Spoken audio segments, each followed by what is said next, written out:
Okay, Drew, I think we can jump in with introductions. If you could just start again by directing people to the links that are pinned at the top of the spaces, um, and kind of best practices in using this model of Twitter spaces being pumped into the metaverse or spatial space, so everyone's on the same page. I'll pass it You over to you got it. now. Great. Well, thank you so much, Kelsey. It's an absolute pleasure to be here. So my name is Drew Simon. I'm the founder of cryptoaltruism.org, and I'm so excited to be invited by ChangeDAO to co-host this amazing experience that is taking place on both Twitter Spaces and through Spatial. So to access the Spatial, you simply do change.gallery in your browser, and then it'll bring you right to the page where you can then see the amazing boards that our changemakers have put together. One thing to note as a housekeeping item, if you are on both Spatial and Twitter Spaces, you might want to make sure that you're muting the Spatial tab on your browser so that you're not getting an echo and hearing the audio coming from multiple places at once, as we are also pumping the audio into the spatial space. So just make sure that you're muting the spatial page if you are indeed joining via spatial as well, which you definitely should. So big thank you to everyone that's here and made it so far. We're so excited to really elevate 7 extraordinary folks, change makers that are demonstrating how NFTs truly can be a force for change. And so this experience has really been a long time coming, and it started back in NFT NYC in November 2021 when ChangeDAO launched its contest to seek out 7 stories of social change and 7 extraordinary stories, each corresponding with one of ChangeDAO's 7 areas of social change. So here we are today, several months later. We have our amazing roster of 7 change makers, and we're excited to really shine a light on them and to elevate their stories today. So before I go any further, I'd like to bring up Kelsey just to share a little bit about yourself, introduce yourself, and then we'll go from there. Yeah, absolutely. Thank you again, Drew, for all of the work that you've done on the project, and for hosting today. We very much appreciate it. My name is Kelsey Driscoll.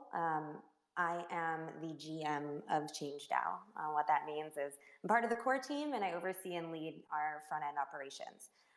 Thank you again for everyone who's called in and who is joining us. We're beyond thrilled to be presenting our first 7 change makers to our community and hearing their stories today of how they're using NFTs as a force for good. So for those of you on the call who are unfamiliar with ChangeDAO, we are an NFT marketplace for social change art with the design goal of creating an on-chain institution for the next 10,000 years. In November, during NFT NYC, as Drew mentioned, we held an in-person GM coffee event where we led a design thinking session with fellow changemakers to define our 7 areas of social change. And you can see that in the word cloud in our spatial change gallery. And also, each of our change makers today are representing one of those areas. We launched a contest at NFT NYC to identify our first 7 change makers based on those 7 community-defined areas of social change. And they won as well a Genesis NFT for ChangeDAO to be part of this movement. So our event today is meant to showcase the work of those 7 and elevate their stories to our greater community. So before we begin, first and foremost, I want to express our deep appreciation for everyone who made this event possible. Drew Simon, leader of Crypto Altruism, who just introduced himself, also a ChangeDAO contributor and RMC for today's event. Also a big shout out to our build crew. Neckbeard, or Zach from I'm Not Art, Emma, and honestly the whole I'm Not Art crew. Thank you for your guidance, your insight, your hard work, your feedback as we've been pulling this together. Soul Monsta, who is one of our change makers, also a contributor to ChangeDAO. She has worked really hard in organizing and building out the space, so thank you. Diego, who you've heard from, our 3D Just QC. He is our AV guru. He is helping us record and pump the Twitter spaces into the spatial to make this all happen, so that we can have this different and experiential event together. Brian Brinkman, ChangeDAO spokes artist, who you'll hear from in a little bit later, and not to mention an award-winning NFT artist. We thank you a lot for helping us stand up this space and tell our story as an organization. So now, with that said, I'm gonna, pass it back to you, Drew, so we can actually start the fun stuff. Great. Well, thank you so much, Kelsey, for the introduction, for all the great work you've done on bringing this together, and for giving a little background on how this all came to be, starting back with the NFT NYC and the GM Coffee event. So, a couple of housekeeping items again, just to remind folks to get on the spatial page, change.gallery in your browser or mobile device. And just one request as well, that little button down on the bottom right there with the tweets, make sure to hit the retweet button there to share this. We are 100% a grassroots organization. It's all word of mouth, so help elevate stories of these amazing change makers by hitting that button and sharing it with your followers. So we also have a PO app available for the experience, which we'll announce a few times throughout the Twitter space, with the Twitter space starting right now. So if you have the mobile app, tap on secret keyword and enter ChangeDAO 7 stories. So that's all one word. Or email us a screenshot from your phone of the metaverse right now to hello@changedao.org and we'll ship it to you. So we'll go through this a couple times throughout, but we do have a PO app for this experience that we want to make sure that you guys all get as well. So to start things off, before we dive a bit deeper, I want to invite someone up to speak who's really been essential in making this event happen. He's the mastermind between coordinating the Twitter space, the spatial space, and just making sure everything runs seamlessly. So Diego, why don't you share a few words? Tell us a little bit about yourself.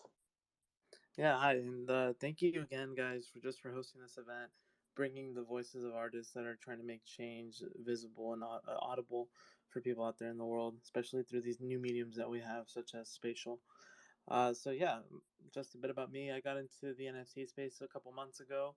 I've always been interested in kind of like 3D modeling, VR, creating, which has kind of culminated into what we are all calling the metaverse now, right?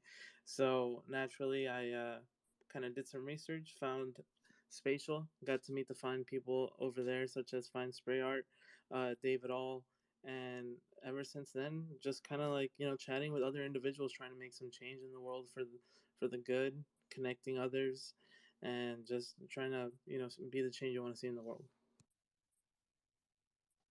Fantastic. That's great. Thank you, Diego. Really, really appreciate it. So before we get into the change makers who are really the stars of the show today, I want to invite up some of the core team folks from ChangeDAO to tell us a little bit about themselves and their roles. And to start things off, I want to invite up Brian Brinkman, who's our spokes artist for ChangeDAO, to say a little bit about himself and his role with ChangeDAO. So Brian, welcome. Hello. Thank you, Drew. And thank you for everybody in the space, both on Twitter and in the virtual spatial gallery. My name is Brian Brinkman. I'm an NFT artist in the space. I've been in the space for about 2 years now, but I would say last summer I connected with David and ChangeDAO, and we started kind of working with a whole bunch of awesome people to build this platform to help artists, you know, talk about causes they care about, create artwork around those ideas, and create a mechanism for them to sell that artwork in a way that can benefit those causes. And so we've been grinding on this for a long time. Some of you might have came to our talk at NFT NYC. And then, I think that today is a next step for us where we can start to talk about these changes and these causes and these change makers. And it's really exciting. And I'm super proud of everyone involved, especially all the change makers and especially everyone that put together this event, because it's really amazing. If anybody in here has not visited the Spatial Gallery yet, I highly recommend it. It is fantastic. And thank you for having me. I'll be here throughout the show, but I don't want to take up too much time because this is about everybody else. Great. Thank you, Brian. And we'll hear from Brian again for sure. Huge thank you to Brian for all the work he's done in pulling us all together. Wouldn't have been able to do it without you, Brian. So thank you. All right. So next up, we're going to bring up David All, who's the founder of ChangeDAO, to speak a little bit about himself, introduce, and talk about his experience with ChangeDAO and how ChangeDAO is serving change makers in powerful new ways. So David, welcome. Yeah, thanks for having me. Thanks everyone for being on the call. I've been thinking a lot about what's happening in Ukraine right now and just the world in general and how it's just going to keep spreading. And I was thinking like maybe a moment of silence or something like that would be powerful. And And then I was thinking, wait a second, that's like the opposite of saying something and being vocal and being loud and being together and being here in this space and in this moment together. And wherever we are in the world, it just feels like we're all starting to feel like one unified community. And that's what ChangeDAO is about. We're so overly just over the moon excited to begin the ChangeDAO conversation with stories. Stories are so essential. I mean, there is nothing to mint in this gallery. You're not going to see any sort of stealth drops. There's nothing like that. This is just about the experience of change making. And we're starting with the origins of change movements, and that's the change maker themselves. So, yeah, thanks to all the builders. I mean, Soul Monster really and Neckbeard and 3D Just QC. Love working with you, dude. It's just so amazing how and Drew and Kelsey. Thanks so much as well. This is just like mind blowing for me. I've organized like over 50 events like this around storytelling, and this one feels so powerful, so special, so timely, and just man, what a great moment to be here with you all. Great. Well, thank you so much, David, and some great words there. And yeah, it's a really obviously challenging time around the world with everything going on in Ukraine, and something that I've been thinking a lot about today. And hopefully, I can just we can have a really positive experience today to be reminded of some of the good in the world too, and how NFTs can really be a force for change too, and how these change makers that we're going to be elevating throughout this show are really doing some amazing, extraordinary things in the world. So before we invite up our first change maker, which is Anya, and Anya, if you're on here, if you could just make sure that you request speaking privileges so we can get you all set up and ready to go. I see that Peter's in here as well, who's another core member of the team. So maybe Peter, will invite you up to speak as well if that's something you're interested in, if you just want to request speaking privileges. I also see that we have someone here from the spatial team as well, which is really exciting. Do you want to introduce yourself? Hey, how's it going? This is Tyrone from Spatial. 3D Just QC has been a long time follower for us and has followed our spaces and has built spaces. So I'm really glad to see, ChangeDAO evolve into this since the first time we saw you guys put something into Spatial. So it's really exciting to see it progress, and we're proud to be able to join along, lend a hand if we can. Great. Well, thank you so much for being here. Really appreciate it. We've been so amazed with the spatial platform, and it's really been a really cool, powerful place for us to highlight the changemaker. So again, change.gallery to go there and check that out. And just bear with us for 1 minute right now as we are working to get our first changemaker up on the stage here. So just bear with us for 1 moment.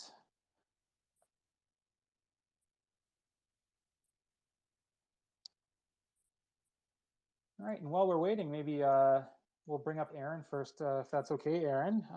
Aaron Huey is another one of our change makers. So we might just make a bit of a shift here. Just a reminder, if you want to see the schedule for the speakers for the event, just make sure to check out the pinned tweets at the top here. I'm just going to send an invite to Aaron Huey, who is one of our change makers. We're just going to do a little bit of a switcheroo here and bring Aaron up first while we get Anya set up on Twitter Spaces. So just give us 1 moment as we get that all set up, and then we are excited to dive right in.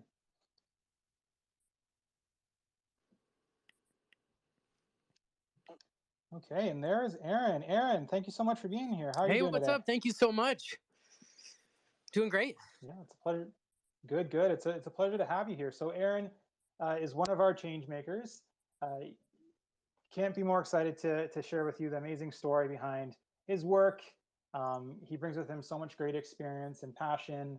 So a little backstory. I'll give a bit of an intro here to Aaron, and then I'm going to do a bit of a Q&A with you, Aaron. Right. There's 3 or 4 questions we're going to go through to learn about your story and to really elevate you. So Aaron Huey, for those who don't know him, is a National Geographic photographer and founder and creative director of amplifier.org. As a photographer, Huey has created over 30 stories for the National Geographic magazines, which is incredible, including several cover stories. So Huey's Bare Ears Virtual Museum VR experience promoted the protection of sacred lands and won a Webby for Best VR Interactive Design, and is being made into augmented reality lessons in metaverse spaces to teach pre-colonial history in K-12 schools across the country. Huey continues to build with collaborators in many mediums beyond traditional photography through his art and advocacy nonprofit Amplifier. And Huey was recently named a Stanford Starling Lab Fellow working on journalistic best practices in Web3. Wow, so that is quite the resume that you have there, Aaron. Absolute pleasure to have you here. So, Aaron, tell me, to start things off, how did you go from National Geographic to street art collaborations, Shepard Fairey, and founding of Amplifier? So tell me a little bit about your journey and how you got from National Geographic to where you are today. Thanks so much. That's a great question. That was a really nerve-wracking move for me, kind of at the moment, because with editorial photojournalism, we were always told that you weren't supposed to pick sides, but when you're working on stories with big communities where there are clear sides to be chosen, stories like that really needed to have outlets outside of the magazines. And I was working on stories at the time around indigenous treaty rights and land rights that National Geographic really couldn't take stances on, but the people wanted stances taken on them. And so the dream was to find artists to collaborate with, to bypass magazines and traditional distribution routes and take messages from communities straight into the streets. And I had done a TED Talk around that time, and Shepard Fairey had seen it. And so had Ernesto Urena and a bunch of other artists. And they all agreed to help turn that photography and those messages into street art, to just start putting up in the streets. And that was really the birth of what became amplifier.org, and an organization with a portfolio of 10,000 artists working on social and environmental justice topics around the world. Wow, that's amazing. So that is quite the journey that got you here. So tell me more about what made you want to start working with new mediums like AR and VR and now metaverse storytelling. That's quite the shift that you've made. Yeah, it was very similar to what started the move into doing collaborations in street art. It was that a ceiling presented itself where the work needed to go further. It needed to either reach new audiences or embrace new technology to move that story to new spaces.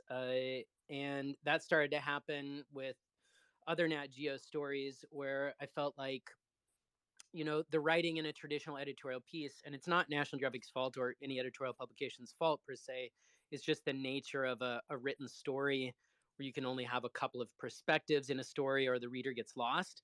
Well, I was telling stories that needed to have a lot of voice, like literal voice. We need to be able to hear people and see them in more than just a JPEG with a caption.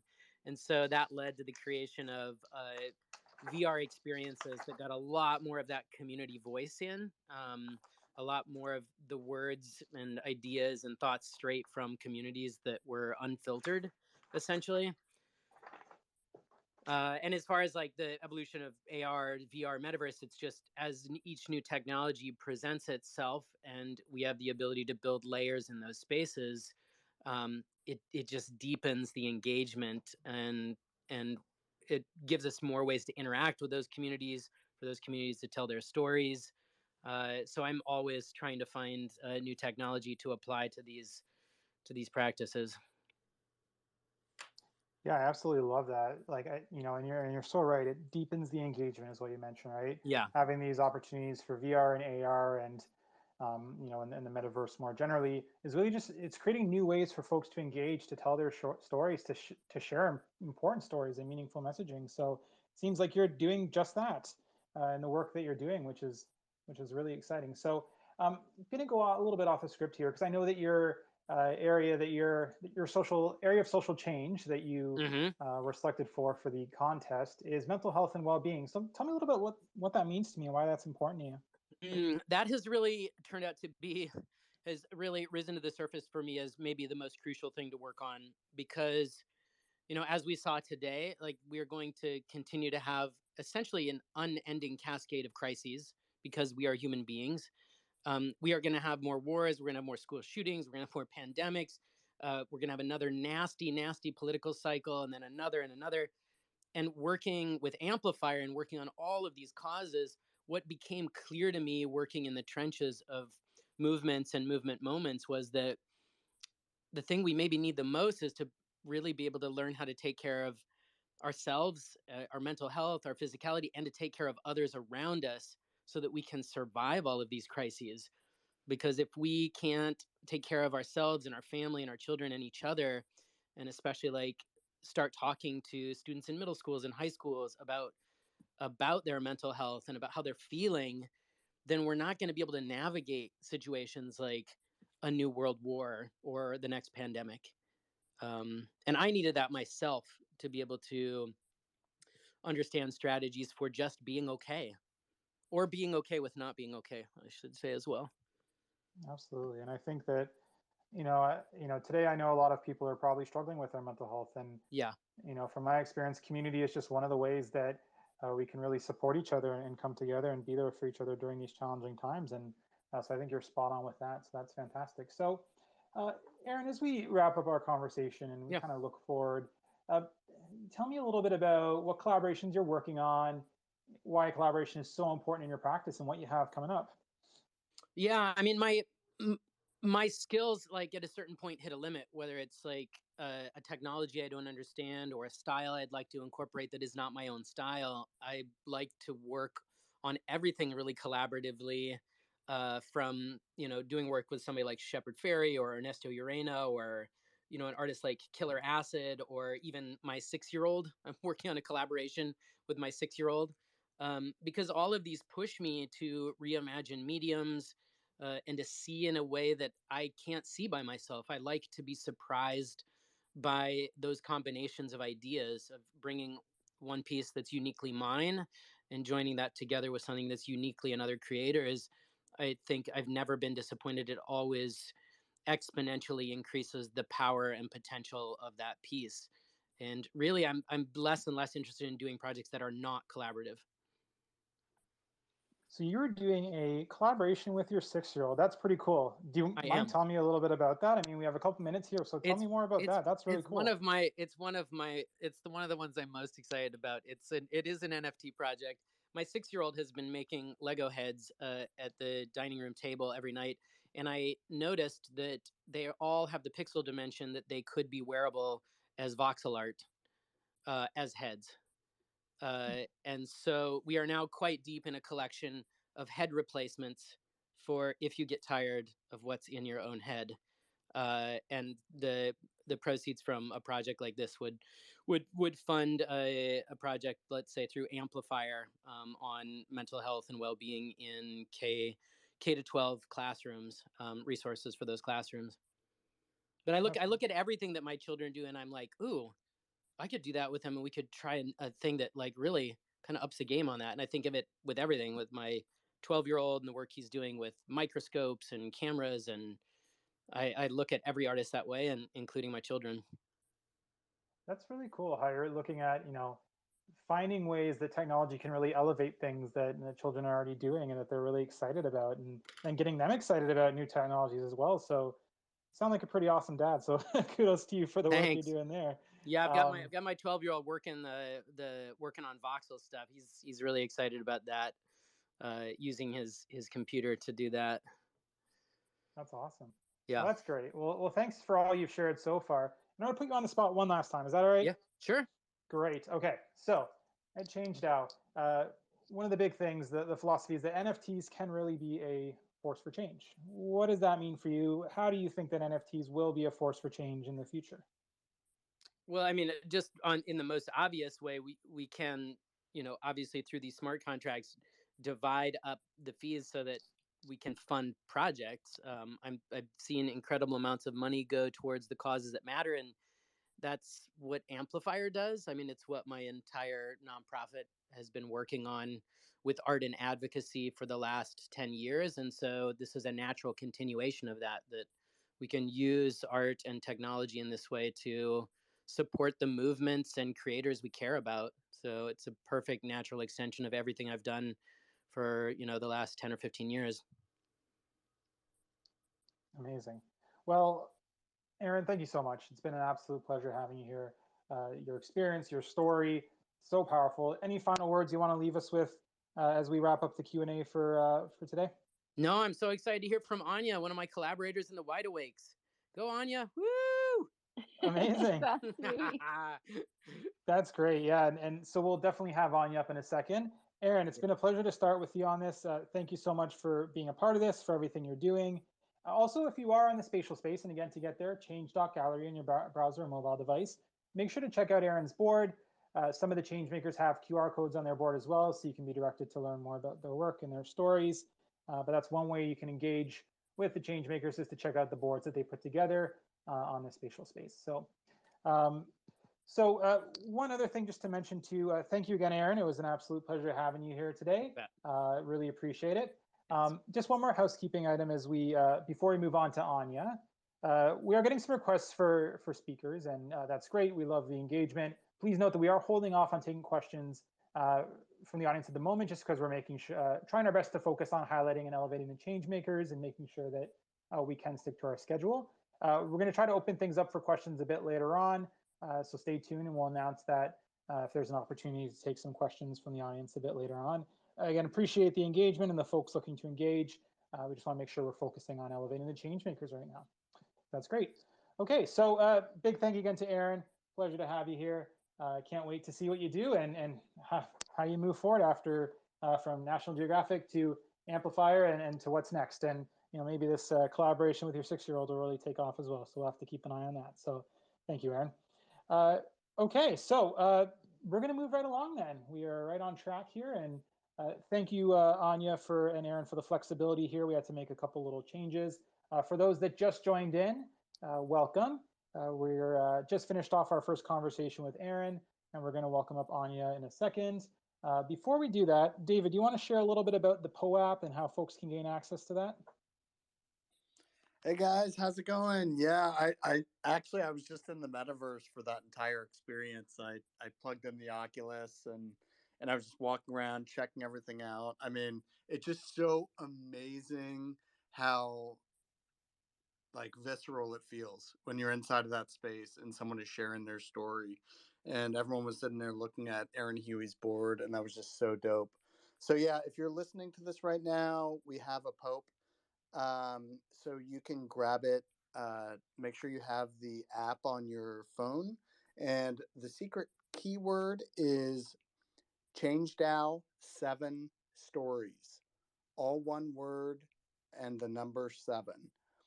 If you have no idea what we're talking about when we say Pope and secret keywords, you can also take a screenshot of either the fact that you're in the space, circle it, and email us with your ETH address to hello@changedao.org. Back over to you, Drew. Thanks, everyone.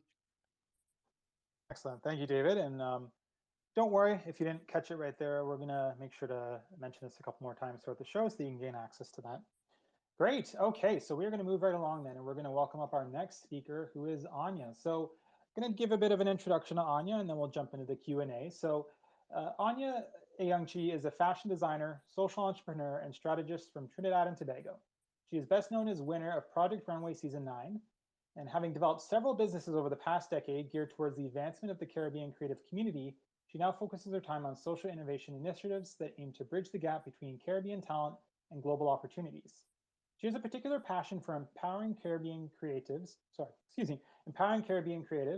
small business owners, and at-risk women, and through her platform Wildflower is pioneering the NFT and digital fashion space. So Anya is our change maker for the supply chain area of change. And welcome, Anya. A pleasure to have you here today. Thank you so much. It's a pleasure to be here. Great, and thank you for your flexibility as we worked out the tech stuff. That's how these things go, and I appreciate everyone's flexibility and patience with those things. So let's just jump right into it. Anya, tell me a little bit about Wildflower and the work that you're doing, and with that and pioneering the NFT and digital fashion space, which sounds fascinating. So tell me a little bit about that. Sure. So, as you mentioned, my background is as a fashion designer. And over the years, I have sort of segued from doing traditional fashion into merging social impact with the opportunities that I've had ever since winning Project Runway. I've wanted to really leverage the platform that I gained from winning that show to bring as many opportunities as I could to the Caribbean talent, like you mentioned in the introduction. So Wildflower, after going to Burning Man a couple of years ago and having designed for Carnival in Trinidad for many years, I was really inspired to create a product that is sort of inherently Caribbean, but still globally positioned for festivals. And we we launched Wildflower in 2020, about 6 weeks before the pandemic really started, which meant that we had to kind of take a step back and assess exactly how can we continue with the mission of empowering women through the clothing line. And over that time, over the last 2 years, of course, this entire world of metaverse fashion has just metaverse activities in general, but recognizing that merging festival fashion with the metaverse world and being able to sell physical and digital items through this mechanism now like incredibly enhances the innovation of what we can do through the brand, and very organically and with my collaborators, as Huey mentioned, this has been really collaborative work. I reached a ceiling very quickly in my expertise in this area, and so a couple of my collaborators are actually listening in, one of whom, Stephen Hadid, was the reason I even applied to become a change maker. So I'm so grateful for his prodding, because here I am to be able to do this work and to do it on behalf, I think, of the Caribbean creative community through the lens of this fashion innovation brand, Wildflower. That's great. Thank you, Anya. And I sense a theme here of collaboration, which is great. I think, to me, I've always thought that's one of the most powerful things about the Web3 space is the community around it, how it's really about collaboration and inclusion and not competition. We're all in this together, and all ships rise in the tide, or whatever the saying is. And I think that that's one of the most powerful things about this space. So that's great to hear, Anya. So I understand that as part of Wildflower, you have a women's livelihood initiative called Spool. Can you tell me a little bit about that? Absolutely. Yes. So Spool is a training program for women who are both Venezuelan descent and Trinidadian descent. In Trinidad, many people may know we have quite an influx of Venezuelan migrants into the country. We're only 7 miles off the coast of Venezuela. So we have become host to this community. And as I mentioned, Carnival is a very big industry in the Caribbean, and Trinidad is the hub of it. So in fact, that's where Huey and I met many years ago.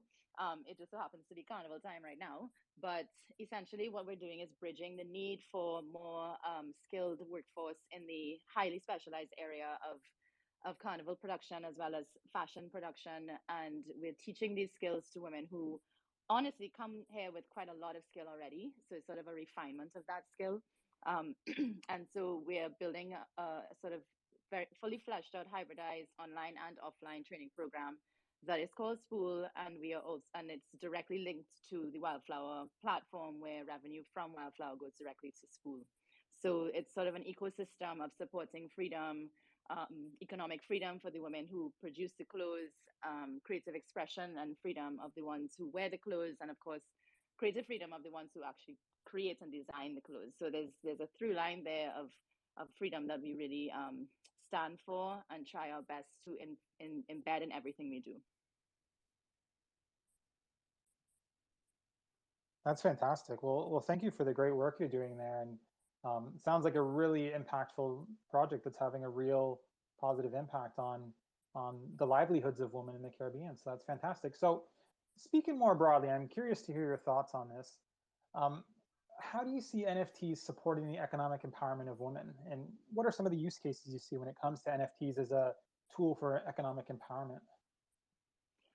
Well, in our specific case, we are using NFTs to expand our revenue earning potential as a brand, as well as Huey mentioned, being able to split the profits from these sales ad infinitum across the collaborators who have involved in the creation of the NFTs, but of course also the social impact initiative that they're tied to. So it adds a revenue stream to the funding of the initiative that we just mentioned.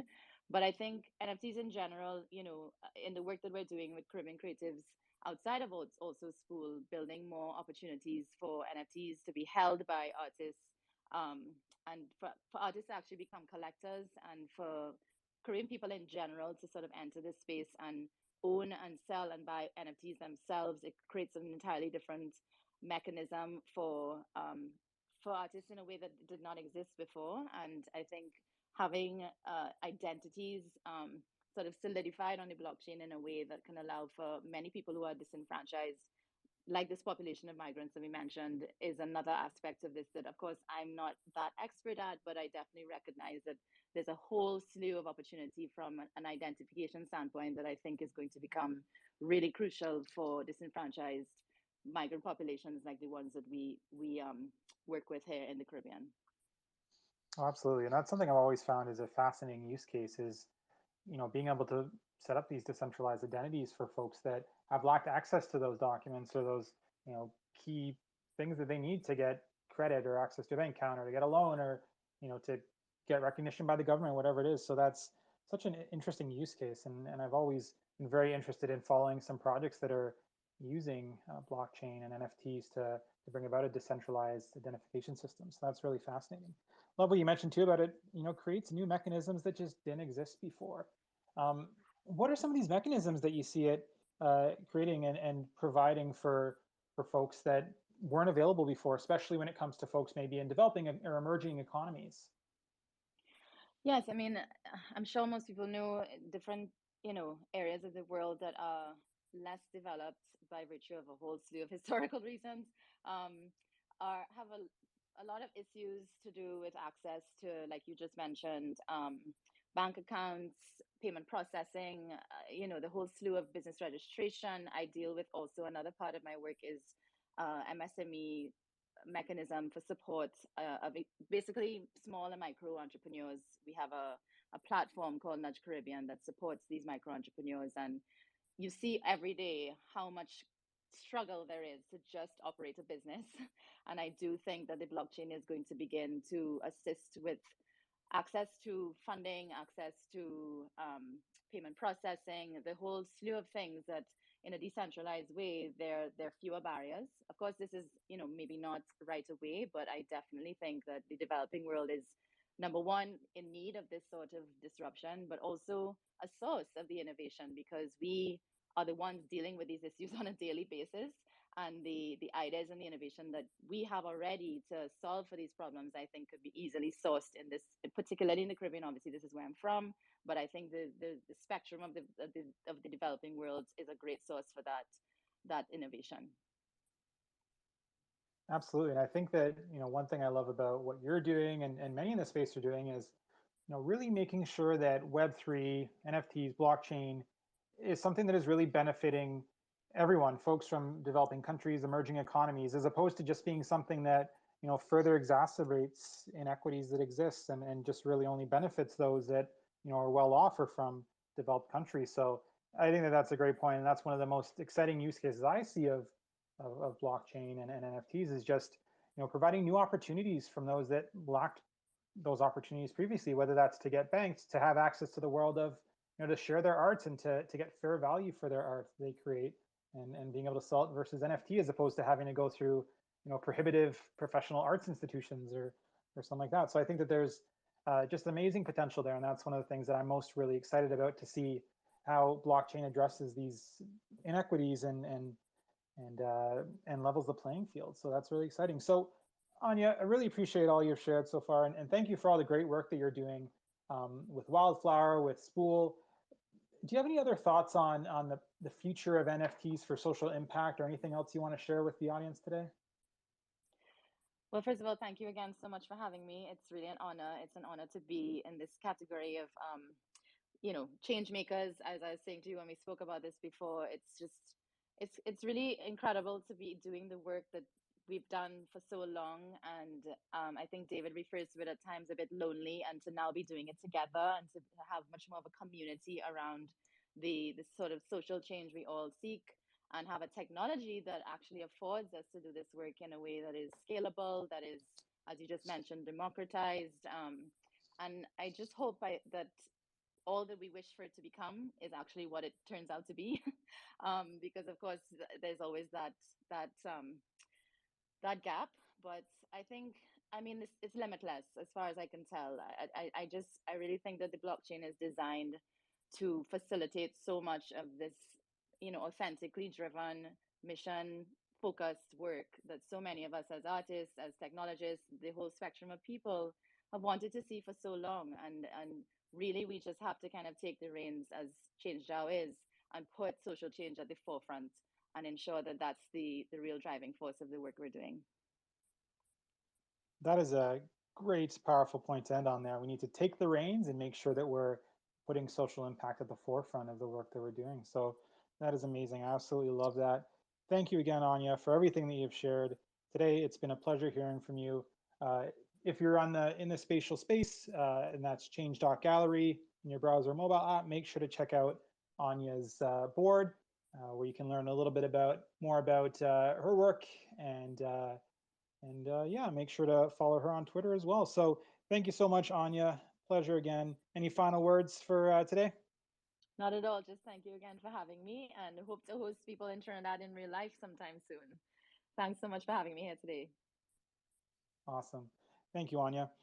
So I'm getting some reports that there are some mics cutting in and out, so I do apologize for the audio issues. Going to try to work on that on my end so that the audio is nice and clean. So thanks for your patience with that. So again, a big thank you to Anya. Really powerful story there. Check out Anya's board in our Change Gallery. And yeah, so we have a couple minutes before we invite up our next speaker, Zach. So I might actually just put someone else on the spot here. So let's pull in Brian here. Brian, I want to ask you a question. So you've been involved in this space for quite a while in many different ways. Would love to hear your thoughts on the most inspiring thing that you've encountered when it comes to your experience in Web3 and NFTs. What's been the most inspiring experience or event you've attended or something you've seen happening in the space? Hey, that's a good question. I know this is kind of a cheat of an answer, but when we did a ChangeDAO meetup at NFT NYC before myself, Coldy, and Imani spoke about our experiences, we opened it up to the floor and we just passed around a microphone and listened to everybody else's experiences, and that like floored me because one, I feel like a lot of people in this space are kind of shy, but I got to listen to dozens of people tell very amazing stories, and it the relationships that were formed that day are still thriving today. And so I know that's kind of a cheat answer, but I think that that really solidified that what we were starting to build with this project was going to resonate with people.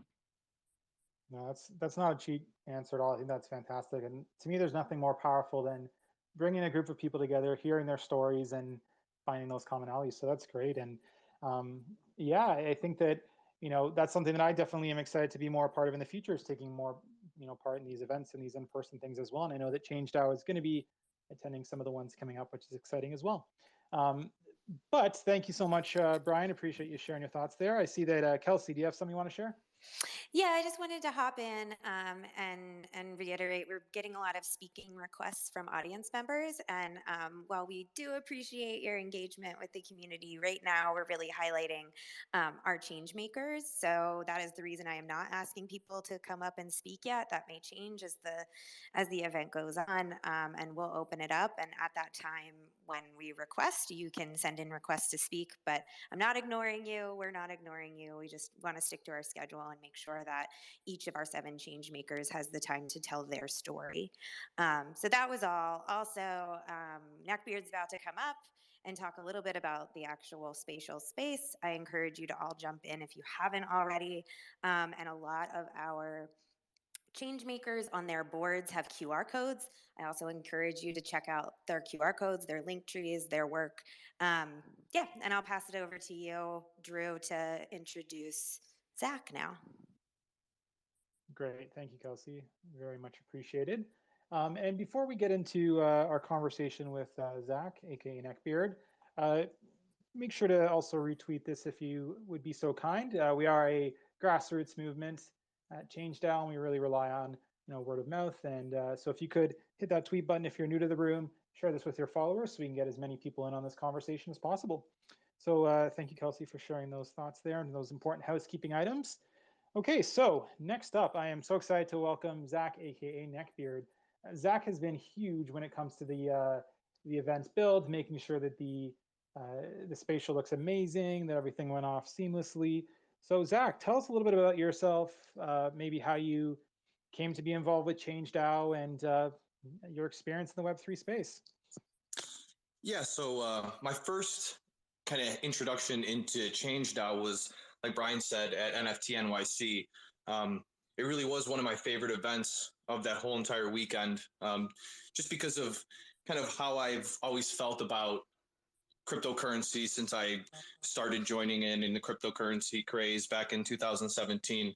I've always seen it as a way to empower people that haven't been empowered, kind of redistribute some of the imbalances in the world. And so, once the NFT craze kind of started kicking up, there was a lot of talks about um, projects that are going absolutely crazy and moon conversations. And so to kind of go to that breakfast meeting and see some of the people in the space that are really trying to leverage this new technology in the ways that I've always hoped that this technology would be used for was super invigorating to me. I went with I co-founded I'm Not Art. We're a Chicago gallery, NFT gallery in the city and the city of Chicago, and we started off in the metaverse. So once I kind of caught wind of the 7 stories of change, and David asked me if I could lend any hands, I jumped at that because I think what ChangeDAO is doing and what the change makers are contributing is so important to keeping this space a balance between making cool art, making money, but also making social change. And so any way I could help and continue to help, it's a super big honor to be even included and asked for help. But yeah, that's a little bit about me. I'm the director of Metaverse Experience, so primarily building in crypto voxels, which I had seen Brian in crypto voxels just as a neighbor and walking past, and so to be able to work with Brian and work with some of the change makers, it was an honor. That's great. Well, thank you, Zach. I really appreciate you sharing that. And just for those that just so you're all aware in the back channel, Zach says he's going to keep it nice and short, but I'm not going to let Zach get off that easy. So curious to hear more about I'm Not Art, Zach, if you don't mind sharing. I'm always really fascinated with collectives, organizations, or projects that are really bridging that gap between metaverse and real life. Tell me about I'm Not Art.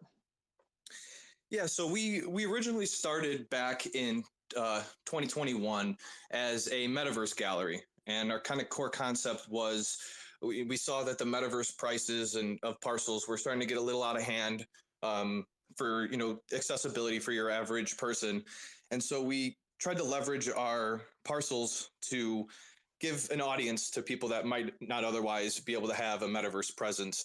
And that slowly evolved into opening up a physical brick and mortar in Chicago for the simple reason of kind of taking this experience and bringing it, traditionally a physical experience that we started off in the metaverse as, and bringing it full circle back to the physical experience. And what we saw happen when we did that was this amazing community starting to sprout up in Chicago. That's where we're from. New York City and LA, and Miami, there's a lot of hotspots for cryptocurrency. And we figured, why can't Chicago be a part of those hotspots as well? And some of the community that we have building in Chicago, it's been super invigorating to be able to have a place to educate people. We feel education is super important in this space. And community building, and kind of getting back to some face-to-face community building, giving an ability for NFT artists that might not have seen their work on walls, a wall to see their work on, both in the metaverse and in the real world. So that's kind of what we're all about, and how we started, and hoping to continue growing our relationship with ChangeDAO and supporting greater movements. That's great. I love that. Well, thank you for sharing that, Zach. And I'm going to ask you one more question, if you don't mind. You'd mentioned earlier on, and I agree with this wholeheartedly, that you very much see crypto and NFTs as a way to empower people that haven't been empowered traditionally, that have lacked that access that others in maybe more positions of privilege have had. Tell me about some of the ways that you see crypto and NFT really empowering folks that haven't had that empowerment traditionally. Well, just in seeing it firsthand, we've had artists that have had exhibitions where, you know, to see that money go directly to an artist, and these artists that have greater aspirations of making changes in their local neighborhoods. We just had a exhibition with Goldie NFT, and to kind of see firsthand this ability of NFTs to support an artist with a greater vision. It's proof positive that this concept does work. That traditionally he might have had to post his work to Reddit or Instagram or something like that, where the end product is maybe that someone reaches out to you and asks for a print or something like that. So to see this direct peer-to-peer style of distributing art and distributing messages, I think is extremely important and valuable. And then you kind of take that and you add layers like ChangeDAO, where you're leveraging art, like Aaron had mentioned. Art has always been a way of kind of creating revenue for projects and creating awareness. And so it's just a natural evolution of things. If you really think about it, we are becoming so attached digitally to our digital belongings and our digital identities that to bring it full circle and create a marketplace, to create an economy and a way of peer-to-peer transacting of money for goods, it's extremely important. And it's just a natural cycle, if you ask me, going from seashells to cryptocurrency. It just that's how it always was going to be. Wow, yeah, those are some great words there. Love everything you said there. Thank you so much, Zach. Sorry for putting you on the spot, but I appreciate all the insight that you've brought into this conversation, and I might pull you back up later on. From seashells to cryptocurrency. I'm going to write that down somewhere and keep that as a quote. So appreciate it again, Zach. Any final words, anything else you want to share before we move on to our next speaker? No, I'll kick it to another change maker, but I just really appreciate you guys giving me an opportunity to speak and letting me be involved with the 7 Stories of Change. Yeah, no, it's a pleasure having you here. Thanks, Zach. Great. Okay, so before we move on to our next change maker, who is Soul Monster, and I'm really excited about this conversation and to learn more about Soul Monster's fantastic work that she's doing to really drive human rights activism and action in Belarus. Wanted to remind it and thank everyone new who just joined in. We got some great projects, and I'm recognizing a few individuals in here.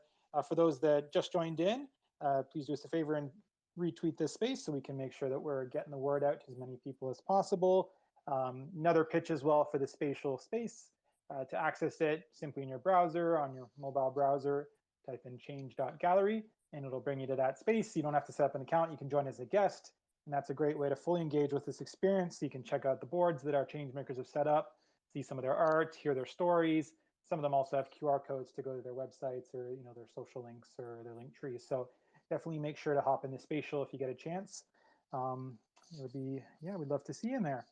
Great. Okay, so next up, we're going to invite Soul Monster. I'm just waiting for Soul Monster to come on here so we can add her in as a speaker and bring her up on stage. Before we do that, Kelsey, why don't I'm going to ask you a question. I'm going to put you on the spot here. Sure. I know that. I do have to say, Soul Monster just hopped on, but perfect. I'm happy to answer a question. Go ahead.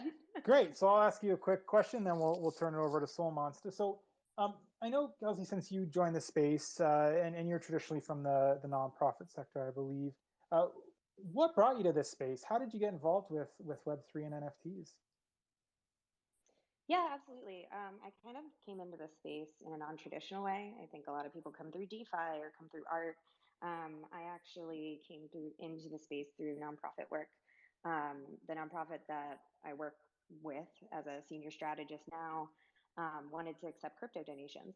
And so I started looking into the cryptocurrency world, the DeFi world, NFTs, and realized very quickly that cryptocurrency donations are really just the tip of the iceberg. And the more time I spent in the space, the more hooked I got, which I think everyone here can relate to. the addictive quality that the NFT space has. But all of that to say, I've worked a lot in institutions and traditional markets where we have to prove that people are being left out, and then we have to fix them because they're broken. And Web3, in a way, the cement hasn't dried yet. And so it's a really hopeful place and a really exciting and fast paced place to be right now, as we start to really build build the foundation of Web3 and, how we incorporate social impact intentionally into that building. That's great. Well, thank you, Kelsey, and appreciate you giving us that insight as I put you on the spot there. And I heard something from you that I've heard from so many people. And as you know, I host a podcast, and the question I ask every guest at the beginning of the podcast is, what was your aha moment that got you interested in cryptocurrency, Web3, or NFTs? Undoubtedly, every single time, it's always, oh, it was this one little thing, and then I just fell down the rabbit hole, or became addicted, or just kept wanting to learn more because there was so much to learn, and it was so fascinating, and there was such an amazing community. So it's definitely a commonality that I'm sure many people in the room here have experienced as well. It's you kind of get in with one little foot in the door, dip your toes in the water to learn a little bit about it, and then you just quickly fall down the rabbit hole and really become quite addicted to the space and learning as much as you can. So thank you so much for sharing that, Kelsey. And I'm going to actually hand it off to you now to introduce our next change maker, who is Soul Monster. Yes, thank you for allowing me to introduce Soul Monster. We met Soul Monster through the Seven Stories contest. That's how she came into the ChangeDAO world. But since then, she's really stepped up as a contributor. She was instrumental in building out this event and this space, just coordinating with her fellow change makers as well as our technical team. She is located in Belarus. She is 9 hours ahead of me in Austin, Texas, and often will stay up until odd hours to meet with us and make things happen. And so, without further ado, I want to give her the stage. But once again, thank you so much, Solmansa, for everything that you have contributed to ChangeDAO thus far. Thank you. Thank you so much for the introduction, Kelsey. Hi, everyone. My name is Solmansa, she, her, hers. Great. Thank you for the introduction, Kelsey. Thank you, Soul Monster, for being here. Want to echo what Kelsey said. I always appreciate that, despite being in Belarus with a very different time zone, you're always there. You're always energetic and positive and willing to contribute and help out in whatever way you can. And you've been a huge part of the spatial as well, and making sure that everything looks amazing, getting all the word clouds and the boards up and looking good. So thank you for everything you've done. So Solon, so I have a little intro blurb here I'm going to read from you, and then I'm going to hand it off for the questions. So you're a designer for human rights initiatives and a design researcher for interplanetary futures, which sounds fascinating, and I'm really excited to learn more about that as well. So you mentioned in your intro blurb that since yet another rigged election in Belarus, that your designs have contributed to human rights initiatives, including the Office of Sviatlana, and I'm going to not pronounce the last name because I'm sure I won't pronounce it right, but maybe you can when you come up here, the Democratic leader of the country. You create posters, flyers, stickers, videos depicting personal stories, infographics, statistics, and how-tos essential in times of crisis. You value sustainability and justice, and you believe that the only constant thing is change. So thank you so much for joining today, Soul Monster. It's a pleasure to have you here. Thank you so much. It's my pleasure to tell my story. And so the name of the person that I've been working with is Svetlana Tikhanovskaya. Great. Well, thank you for saying that, because I definitely would not have pronounced that properly. So I really appreciate that. So to start things off, let's get a little bit of context about the situation in Belarus and that you've been fighting for justice within. So tell us a little bit about the situation in Belarus and how you're fighting for justice and contributing to democratic endeavors. Yes, wonderful. And I also forgot to check in. Can everybody hear me well? Can you I don't know, put an emoji? Yep, you're coming through well. Yeah, wonderful. Great. All right. Yeah, so as to your question, well, I'll probably start from a very far. So Belarus, it's a country of 10 million people. Geographically, it's a very center of Europe between Ukraine and Russia. That has probably been on everybody's radar recently. So 1990s, Soviet Union falls apart, and the first president of the sovereign country is Alexander Lukashenko. Then the second president is Alexander Lukashenko. third president is Alexander Lukashenko. And then the next three presidents are also surpass Alexander Lukashenko.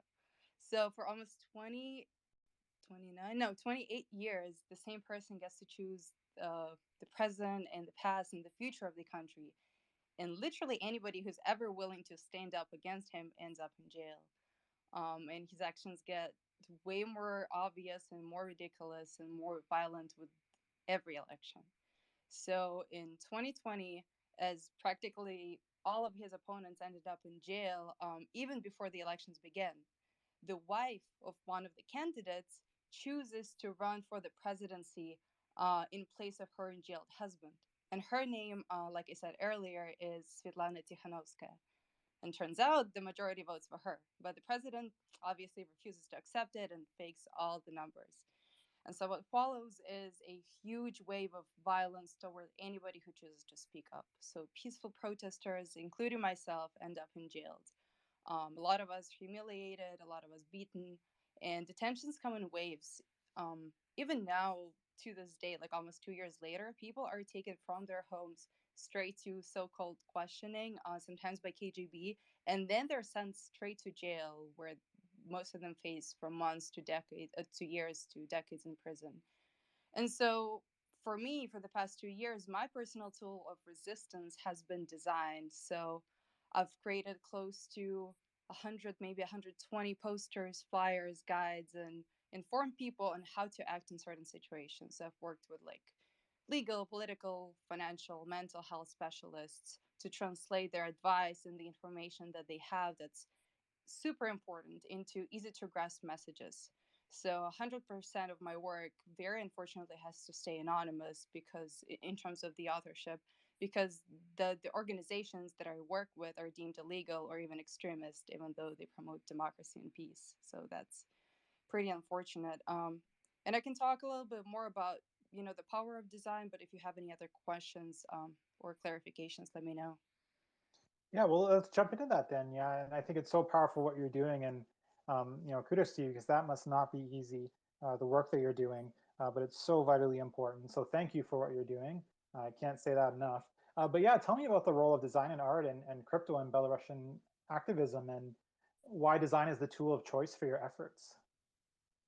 Well, to be honest, I think the simplest answer is because this is what, in terms of design, like I was just compelled to do design. I didn't do it in college, but I kind of felt like this is something I can do and I can contribute with. But in terms of the power of graphic design and information design, I think it's just a fast and effective way to transmit an important message. So for example, when you're bombarded with violence and fear and persecution, and some of your family members or friends are either in jail or facing years in prison, it's very important to grasp at least like something before you end up in that very critical and like high risk situation. So, for example, how to protest peacefully, what your legal rights are, how to communicate with government officials, how to find a communication channel with your family members, like how to secure financial savings, and so on and so forth. So, the better design the poster, the, the the better the design of the poster, then the more chances you have to sort of be informed and act in the right way. But of course, the impact of design, in my opinion, extends from just the physical world to how we understand the society and just ideas that we identify with. So I think I've been creating postcards, stickers, and just like small uplifting graphics that also motivate and inspire folks to move forward, no matter what. And in terms of um, maybe to bridge with the crypto topic, the benefits of using crypto start with storing money outside of a central bank, which can the central bank can always freeze your account, and it has done it to me multiple times. But thankfully, a lot of my money is in crypto, especially once I started doing NFTs. So that's really amazing. And receiving help has become much safer with crypto. For instance, I could easily transfer money from an NFT sale that I made to a human rights organizations that help families of political prisoners. And actually, with the NFT that I sold for, again for that crypto, then that I transferred is in the spatial, so you can check that out. That's great. Thank you, Solmonsa. And definitely do check that out. Solmonsa did a great job putting together the board, highlighting her work and her art. So thank you, Solmonsa. Really appreciate that. So tell me about some of your upcoming initiatives that you have going on. Yeah, absolutely. Well, I think the biggest one is the one that I put on my board, and the goal of that initiative is to help political prisoners get back on their feet upon the release. Currently, there are about or over 1,000 people that are serving years to decades in prison. There is obviously a lot of hard and paid labor, no healthcare, almost no communication with the outer world. I have a lot of friends, family, like extended family members, and friends of family. A lot of people that I know that are very young people who are going to be serving at least 5 years in prison. So that's absolutely ridiculous. But to be realistic, the lengths of prison sentences is just not under my control at this point. But what happens after partially is. So, like I said, my goal of the initiative that I'm starting this year is to help political prisoners get back on their feet. And that would include assistance with physical relocation, healthcare costs, education, employment, hopefully in Web3. So, that is the goal. I haven't really made a lot of progress yet because it's kind of at this point the first step is getting all the information I need, making sure that the project that I set up is actually going to work long term, and maybe most importantly right now is also relocating from Belarus. I thought even a couple of weeks ago that I would be relocating to Kiev, Ukraine, because it used to be way safer in there, but now since that is not an option, we'll figure out what's going to be next for me. So first step is to gather all the information, hopefully move out of the country as soon as possible, and then being able to be open and transparent about that initiative of helping political prisoners. Yeah, that's such an important initiative that you're taking on and that you're really leading here. Um, Something you said to me really spoke with me. That a lot of people that you know, and including some really young people, are going to be spending 5 years in prison. 5 years minimum, probably more, in very difficult conditions. And um, I'm just so amazed with your courage and in this fight. And so I'm going to go a little bit off script here. I hope that's okay. Hope you don't mind, because we have a couple of minutes. How do you stay strong and stay, on mission and hopeful in this fight, with all this, really terrible stuff going on around you, and seeing, those that you love end up in really difficult situations? How do you stay strong and hopeful? That's a good question, and I don't think I have a good answer to it. It's definitely very easy to become discouraged, but every single day when I either wake up or every single night, or not really a night, I mean, there's no time zone for me anymore, but like every time I go to bed, I always end up thinking that, like I go to sleep in my own bed, in my own apartment. I'm safe, well, at least for this day. So I'm always thankful for not being in those terrible conditions that a lot of my peers have to go through for the next, like you said, 5 years at least. And to me, I think what keeps me going is that there are still people that are physically, they're not in jail, they're free, and we are those people who are able to make things better for those that are serving those years. So for me, I think the most important aspect and the most important message I keep telling myself is that you're here, and if you're free, you have the hands, the expertise, hopefully the money very soon, and you have the plan to help those people, so why not do it? Because at this point, if what I end up doing is just either staying at bed and thinking about how bad the situation is, then it's not helping anybody. So I really try to be realistic and logical about if I really want to make things better, then I should be taking steps to do it. And if I, for example, like if somebody comes for me tomorrow, at least I've tried doing something. Because for me, what matters is, and I feel like if I was in that situation, being in jail right now, what I would love for my friends to do is to actually be taking steps rather than just sitting and thinking about how bad it is for me being in there. So I guess it's more about just knowing what the possibilities are and knowing that I can do it. And there's a huge world of people who are not indifferent and who are going to step up and also help me out in this endeavor. Wow, what a powerful statement there. And I wrote down something here. I've already gotten in my notebook in front of me several quotes that I'm going to have to keep looking back on from this event to, remind me of these powerful conversations. You said, that you're here, and if you're free, you have the ability to help people. So why not do it? And that's such a powerful statement. And I'm just amazed with the courage and what you're doing to really fight for human rights and for justice in Belarus. So obviously this is a very complex topic, and there's also, lots of ways for folks to engage with the work that you're doing. So what's the best way for the audience to learn more, to get involved, to connect with you?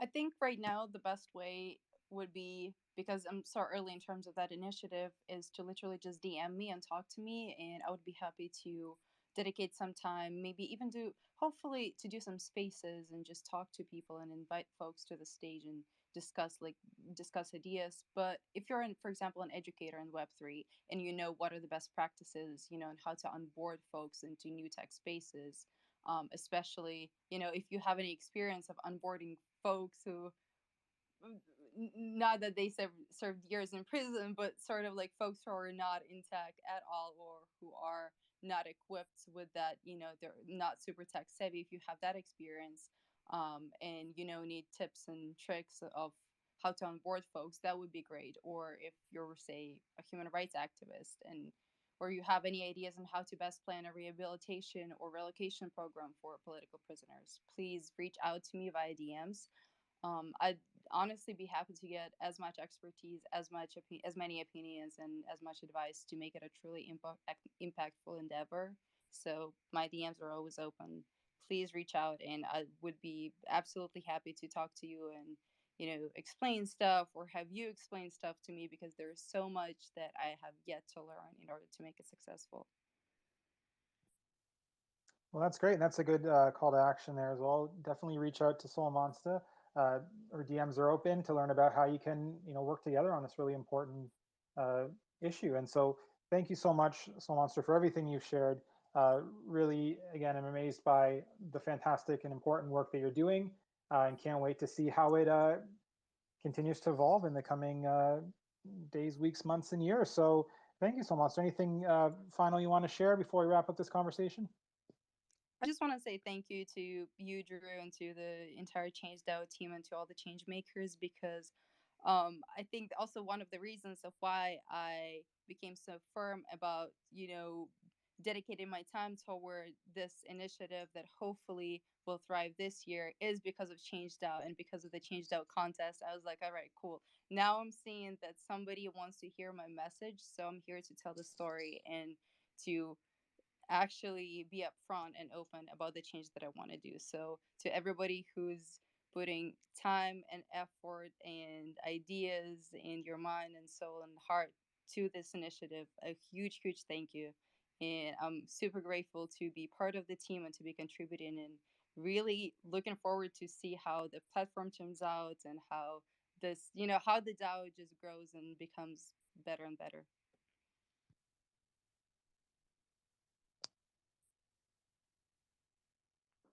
Yo, Solmon, say, hey, this is David. I just want to sort of take a moment and uplift, not only your story, but for what your story has done for me personally. And I know on the core team, when we were going through all of the videos, your story really helped us understand why courage is one of our core qualities.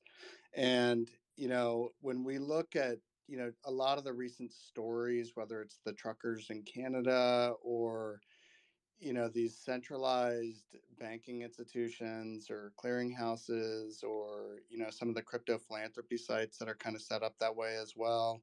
Like, for us, this just, your story really underscores that this could never happen before Ethereum, right? And it's why decentralization matters so much to us, and why we are doing everything we can to ensure that smart contracts are permanent and immutable on the blockchain.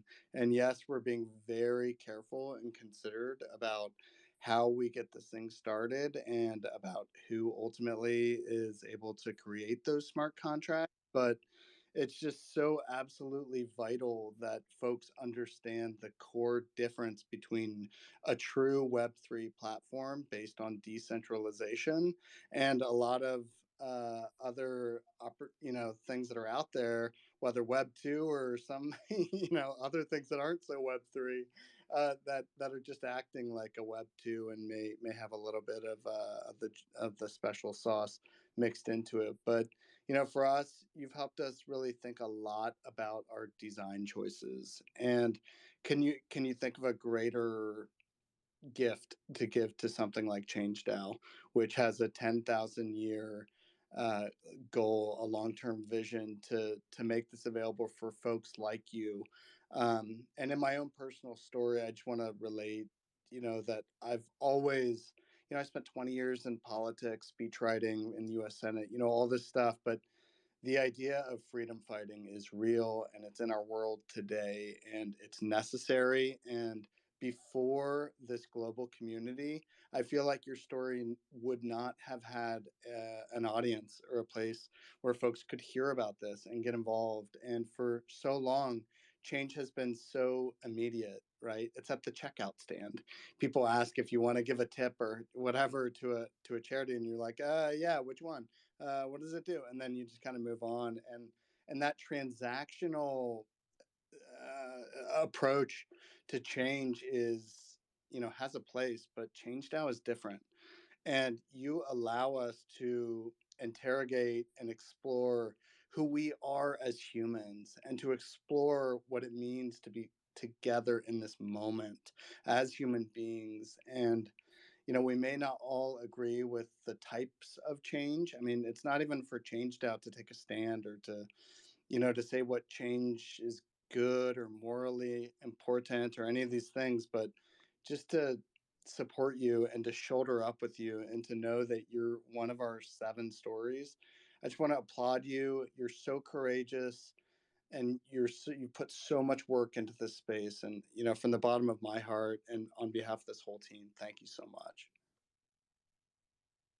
Thank you so much, David, for these really kind words, and I'm super happy that my story and I am sort of making the better making the design decisions that are made by ChangeDAO a little bit better. And like you said, that that initiative is very long term, and hopefully, what we start with all these 7 stories are actually setting up a very good foundation for what's coming next. But thank you so much. Really, it really warms my heart. Great. Well, I just want to apologize, everyone. Sorry, I got my app crashed there, so I got disconnected for a bit. So thank you, David, for jumping in and helping out there and picking that up. And Soul Monster, thank you again. Such an inspiring conversation. Again, I'm so amazed with how courageous you are and with the fantastic work you're doing. Can't wait to see what you do with it. So that's great. So thank you, Soul Monster. We have a couple minutes now before we have our next change maker come up, who is the wonderful Dylan Weinstein, who's going to be speaking about his fascinating work that he's doing. And it's called, oh, I lost it on here. I'll find it a bit later, but he's really looking at, his art encompasses themes and histories of queerness and using everyday objects such as childhood toys to bring deeper meaning to simple objects. And so I'm really excited to bring him up in a bit.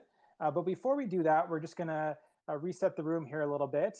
We're just about at the halfway point. It's been an amazing conversation so far, and I want to thank our change makers so far that have come up on finger quotes stage, including Soul Monster, of course, Anya and Aaron. And for those who haven't yet had a chance, definitely hop in the gallery. You don't have to stay for the whole time. Just pop in, check out the boards, see the amazing work that the artists put into making those happen. Check out the QR codes to link to their link trees, their websites, their work. It's a great way to support them and to learn more about their stories and the great work they're doing and to see the amazing work that the team behind this put into it. So definitely hop in to get there, change.gallery in your browser, and it'll bring you right there. And you don't need to set up an account or anything. So that's great. Another reminder as well for the pull-up we have.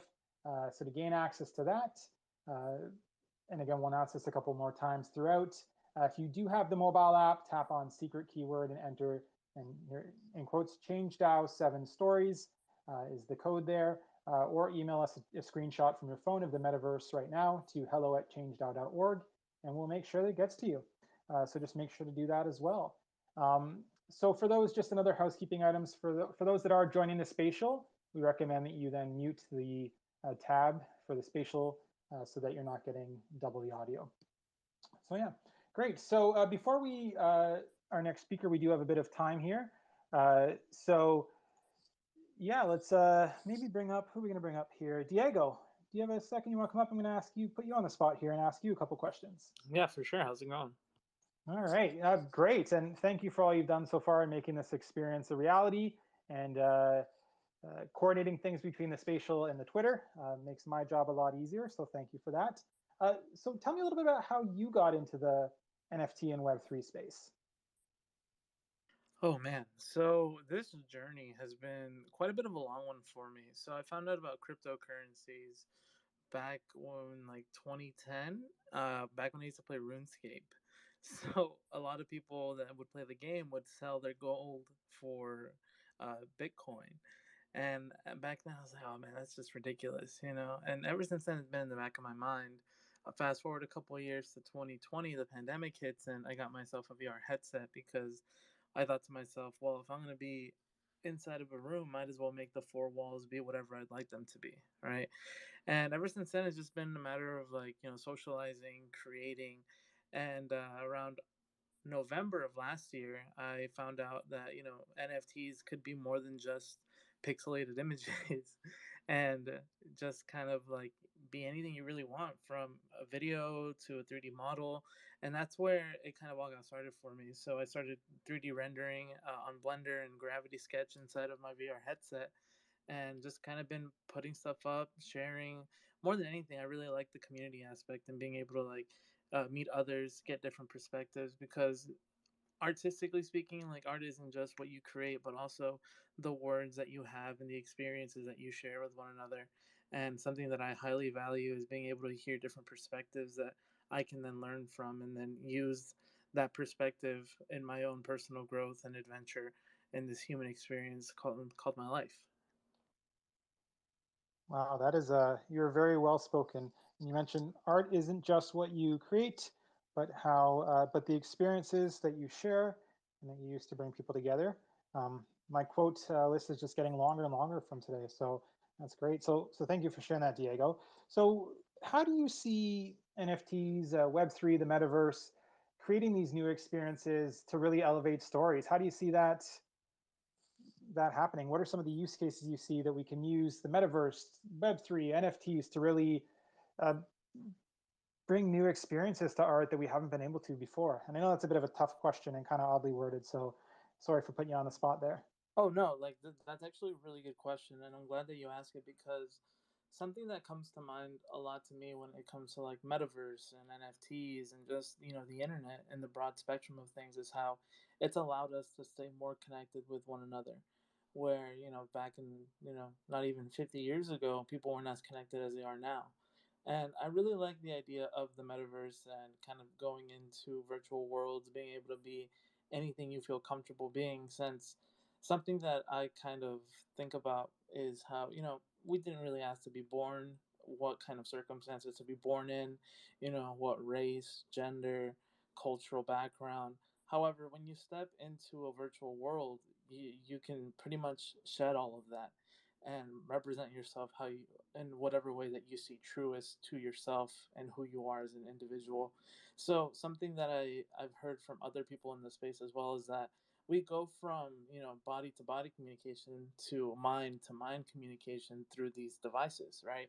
Where it's not just a matter of, you know, how we look, kind of interpreting, giving out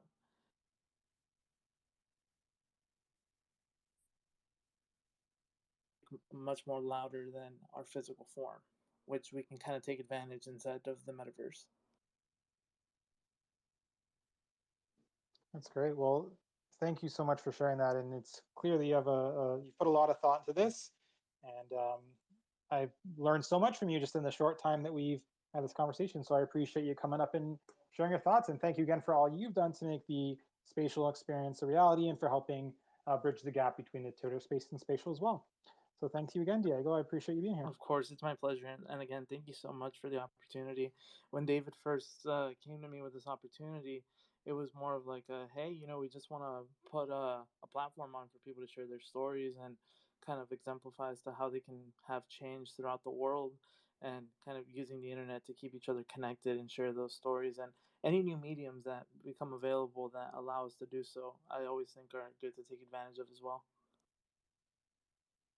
Absolutely, for sure. Well, thank you again, Diego. Really appreciate it.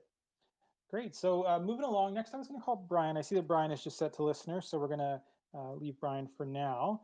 And so just going to do a couple quick reminders as we get closer to the time of our next changemaker, Dylan. So for those that are new here and want to learn more about how this, oh, there we go. I see Brian just sent a request, so I'm just going to give him access there, and then we'll come to him in a second. Check out ChangeDAO.org. Go to the docs page if you want to learn a little bit more about the history behind how the 7 Stories contest came together, how ChangeDAO found these amazing change makers as the first 7 change makers to onboard onto the platform. So that's ChangeDAO.org is the best place to go. Go to the docs. You can learn about the history behind it, the work at NFT NYC, and how they really brought the community together to define these 7 areas of social change. And everything about ChangeDAO has truly been grassroots and community driven, which was one of the reasons why I was really excited to get involved with ChangeDAO as well, because I think it's just so amazing how they're bringing the community together and making sure the community is really a part of every decision and really driving the vision behind it. So that's great. So I see that Brian is a speaker now. Kelsey, you just turned your mic on. Did you want to share something first? Yeah, just more housekeeping stuff for those who have just joined. You can find the POAP badge in the space. If you are in Spatial, there's also a word cloud that reflects the work that we did during the design thinking session at our NFT NYC event. There are also QR codes in all of these boards so you can check out our change makers. Another thing, we have pinned tweets at the top of this space. The pinned tweets, if you go through them, also give a detailed, it's a detailed thread on each of our change makers. And so you can visit their Twitter spaces and their link trees, as well as ChangeDAO. And one more thing about the ChangeDAO website. Yes, you can go in and look at the docs, and we welcome you to do that to kind of see our vision and how we're bringing that to life. There are also a couple ways to get involved. You can get email updates, which you'll get from our team as kind of a newsletter. And then you can also submit an interest form. So anyone who wants to be a change maker, anyone who wants to be a contributor in some capacity to the team, please feel free to jump in there, send us an interest form, and we'll be sure to communicate with accordingly. So yeah, that was all for me. We can pass it over to Brian now. I just wanted to make sure that everyone that just joined this space kind of gets their bearings. Great, thank you, Kelsey. Very much appreciated. Great, so Brian, welcome back again. So Brian is the spokes artist for ChangeDAO, and really excited to pick your brain some more here, Brian, as we wait for our next speaker to begin that.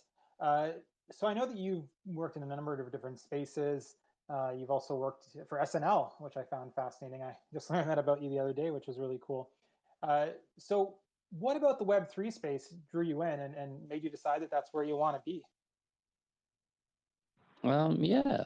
So like you said, I kind of spent the last 15 years working in various, television or commercial or pretty much any industry that would hire an artist. And what appealed to me about the Web3 space was that I'd spent all that time trying to find ways of turning my digital art into something I could create value with.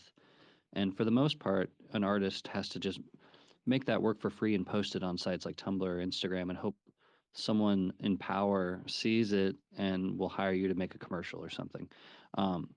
When I discovered the NFT space a little over 2 years ago, it immediately connected with me because one, I no longer had to think about a physical aspect to my work and how it should look as a still image. I could actually create with motion, and also the connections you have between the artist and the collector are so much stronger in this space that you immediately get hooked in because you're it's not just a transaction, it's a relationship that lasts, you know, as long as each side wants to be a part of it.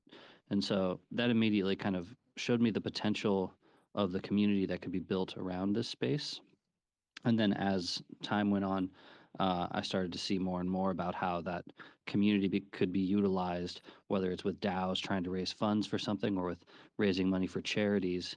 Um, this connection we have with each other is value that can be used for a lot of different ways and a lot of good. Yeah, totally. Um, and I would view you as someone that I would call a seasoned veteran in the NFT space, if you will. Um, I'm sure there are some folks that are in this chat right now that are maybe newer to the space. Um, if you could give any pieces of advice to those in terms of how to best, really make the most out of Web3 and the NFT community and to get as engaged as possible, what would that be? Yeah, I think getting, like you said, get engaged. Join these Twitter spaces, which if you're in here, you're already doing a great job of it. Join Discords, follow artists, retweet artists, connect with artists. Um, the artist community in the space is extremely strong and friendly and helping to each other. And so if you're new in the space, I mean I think art is just one aspect of the space. It's a lot of marketing and it's a lot of connections and a lot of community, and having meaningful relationships with each other is crucial to building trust so that you can grow in this space. And so yeah, I think it's a lot of, yeah, just you don't have to jump in and try and sell art right away. You can jump in and just kind of hang out and enjoy the space and learn from it for a while before you try to monetize. Yeah, that's a great point. Well, I thank you again, Brian, for coming up, and I appreciate you letting me put you on the spot. Um, I'm always really enjoy our conversations and hearing about all the amazing insight that you have to provide to the conversation. So thank you. So before we hop on to our next changemaker, which is Dylan, I'm going to invite David up again just to share a couple thoughts here. And there was a bit of a segue there from Brian. He mentioned that you need to really, in the space, build relationships, build trust. And trust is one of the core values of ChangeDAO. Uh, David, do you mind telling the audience here a bit about the values behind ChangeDAO and the community-driven approach that ChangeDAO takes? Oh yeah, absolutely. So, I think for ChangeDAO, it's always been about how do we create this canvas, right? How do we support a an ecosystem that is going to thrive, and to do so in a way that is authentic and can be proven, through transparency and through its actions, really serving as a campfire for folks, but primarily so that they can take their own torch or their own candle and sort of light it and then go and start up their own bonfire, right? And kind of keep it going wherever they want to keep it going. And so that's why, like, for us to hear I'm Not Art, kind of what they're doing in Chicago, however we can support it. I mean, there's a very, very small community of projects that are even publicly doxed, which we are, of course, let alone that are doing this, we think, for the right reasons. And yeah, so for us, we have 5 core values, trust being the first and the most essential. And so we think about things like, of course, being publicly transparent. One of my best early conversations was bringing Brian Brinkman on board, who already has so much trust with the community of change makers. And that's really a lot of why we focus so much on storytelling and just being out there in the field.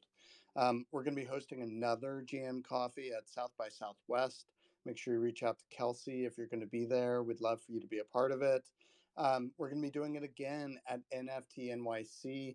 I will be speaking at the event for like a little talk. But even if you're not attending NFT NYC, come to our GM coffee. we're super stoked to build on the success that we had.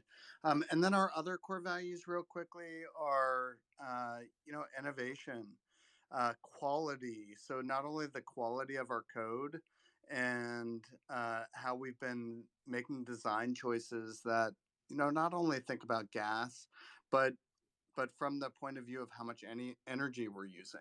So making sustainability decisions at the code level is actually probably the most important thing we can do as a DApp.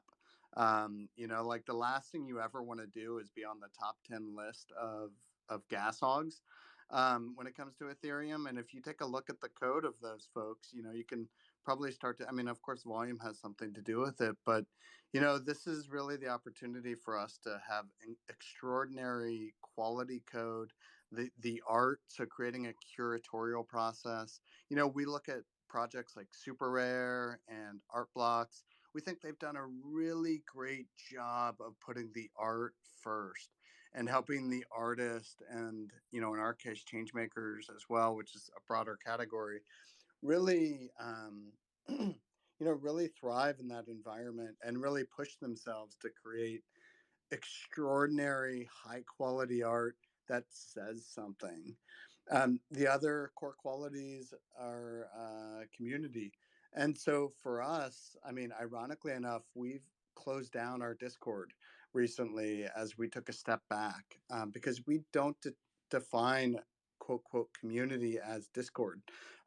We define it as a safe place where folks are able to listen, but also speak and be heard. And we're so good at doing that in public spaces, like at NFT NYC when we went around the room and everyone had a chance to say what they wanted to, or just pass. That's cool too if people don't want to say something. But we feel like online, right? Things like Discord can really reward people that spend all of their time and attention in those spaces. And I can tell you, as a change maker, I spend most of my time working and building things, and I just don't have a ton of time to sit around and play engagements and stuff. So, yeah, these are just some of the things that we're thinking about. Um, of how we do this stuff together with innovation. For us, it's also at the DAO level. So we created with our DAO a DAO pledge, which is a communication tool. So we're providing a way for folks to determine how we're a DAO and how we're not a DAO. Which is really important. It's a big gray area right now. There's no black and white. There's no playbook. There's a total lack of regulation in these spaces, when it comes to how you're forming your companies and what that looks like. So to be very clear and upfront and to create, we created a lot of transparency and trust in our in our DAO treasury. Because for us, change makers have access to that treasury to get ahead of social change, right? That's the power of a DAO. I mean, imagine, I'm sure a lot of change makers are on this call. Imagine having a DAO that, essentially you can write a grant request and have the DAO vote on a proposal so that, Fiona will share her story.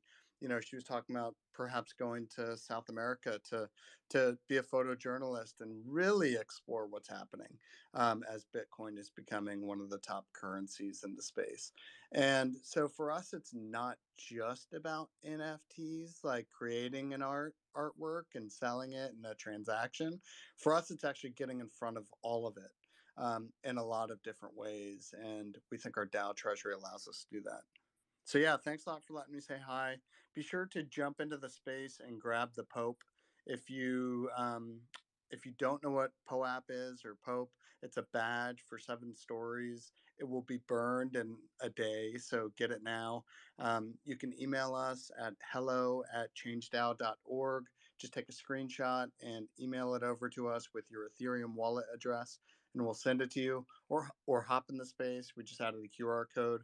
Or if you're familiar with the secret code on the app, it's just a little thing you can do. The secret code is ChangeDAO 7 stories. So thanks a lot, Drew. Back to you. Awesome. Thanks, David. Really appreciate it. Some great words there. Good to hear that ChangeDAO will be taking part in some of the events coming up as well. South by Southwest, NFT NYC, So there'll be lots of opportunities to engage with the community around ChangeDAO. So thank you, David. Okay, so we are just about ready to hop into our next changemaker. And then from here on out, we got actually quite a few 4 changemakers in a row that we're just going to be doing some Q&A with. So I'm really excited to kind of move into the next and final phase of the event. Before we do that, I just want to say a big thank you to those that are requesting to participate. We are at this point really trying to focus on highlighting the change makers and their stories. So at this point, we're not inviting any audience members to speak. We may do that a bit later if we have some time at the end. We just want to make sure that we can really stick to the schedule and really give our change makers a chance to share their stories, because this is really about them and elevating them. But thank you. We do really appreciate all those folks that are looking to get involved and to ask questions and engage. So thank you. Okay, so we're going to move on to our next speaker, Dylan. As we do that, I'm just going to do one final request before we go into our final phase of the event with the next 4 changemakers. If you don't mind hitting that tweet button, sharing this with your followers so we can get some more people here to hear these amazing stories from these extraordinary changemakers. So thank you for those that have been sharing. Lots of good engagement on Twitter already. I really appreciate that. Okay, so we're going to jump into our final, or not our final, the final phase of the event with our next changemaker, who is Dylan. So Dylan, are you there? Are you ready to go? Yes, I'm here. Hello, how is everyone? Great. Yeah, I'm great personally, and I think that those in the audience are as well from what I've seen in terms of the engagement on Twitter. So thank you so much for being here, Dylan. I'm going to read out a little bit of an introduction about you, and then give you a chance to introduce yourself as well. So Dylan Weinstein, whose pronouns are he, him, is a 20-year-old artist based in Los Angeles. His art encompasses themes and history of queerness, using everyday objects such as childhood toys to bring deeper meaning to simple objects, and working in the form of archive to take media from the past and use them in contemporary artistic ways. Sorry, one second. From sculpture to sorry, my apologies. From sculpture to painting, his art was revolutionized when introduced to the Web3 and NFT space. Activism plays an important role in his art, calling out and defining what needs to be changed in the world and bringing light to what issues need to be solved, specializing in gender and sexuality. As a student at the University of Southern California, pursuing his BFA in fine arts, taking queerness and making it come to life in the form of visual culture is his passion. So Dylan is our change maker for the change area of identity and vulnerable populations. So again, thank you so much for being here today, Dylan. It's a pleasure to have you. Thank you so much for having me. I'm so excited to be here. I think that was an excellent introduction. I'm an artist, activist, and queer, and I'm here to make a change. That's great. And so I'm really excited to learn about how you are making a change. So before we get there, tell me a little bit about how you got into art and later into the NFT space. So I've really been making art my entire life, and I took a little hiatus, and then in high school, I kind of specialized in costume and set design, which really helped me build stories and get me to where I am today. And I didn't really become a quote unquote, capital A artist until about a year and a half ago, I'd say. And then about 6 months ago, I was introduced to the NFT space, and I was like so happy because it finally gave me a platform to share my art, but really my message, I think, is what I've taken away so much from the NFT space. Yeah, absolutely. And I couldn't agree more with, not only a platform to share your art, but also a platform to share your message. And that's really what, ChangeDAO is about. And this experience today is about as well, as to provide a venue and a platform to really share these powerful stories and those messages. So I know a big part of your artwork is using, things like toys and army men. What inspired you to do this and to make use of these objects in your art? Right. So, as Drew said, army men are kind of like my signature of my art at this point in my life. And it came to be because I never actually played with the army men and toy soldiers as a kid. I was always one to play with Barbies and other female toys growing up queer. And so I wanted to point out the gender binaries that are associated with toys and other objects And in my art, I strive to liberate the army men and other toys with color, because color has a very deep associated binary in that as well. And for those who don't know, when I say binary, I'm talking about the delineation between what is male and what is female, and what society has set as a standard for both those two concrete aspects.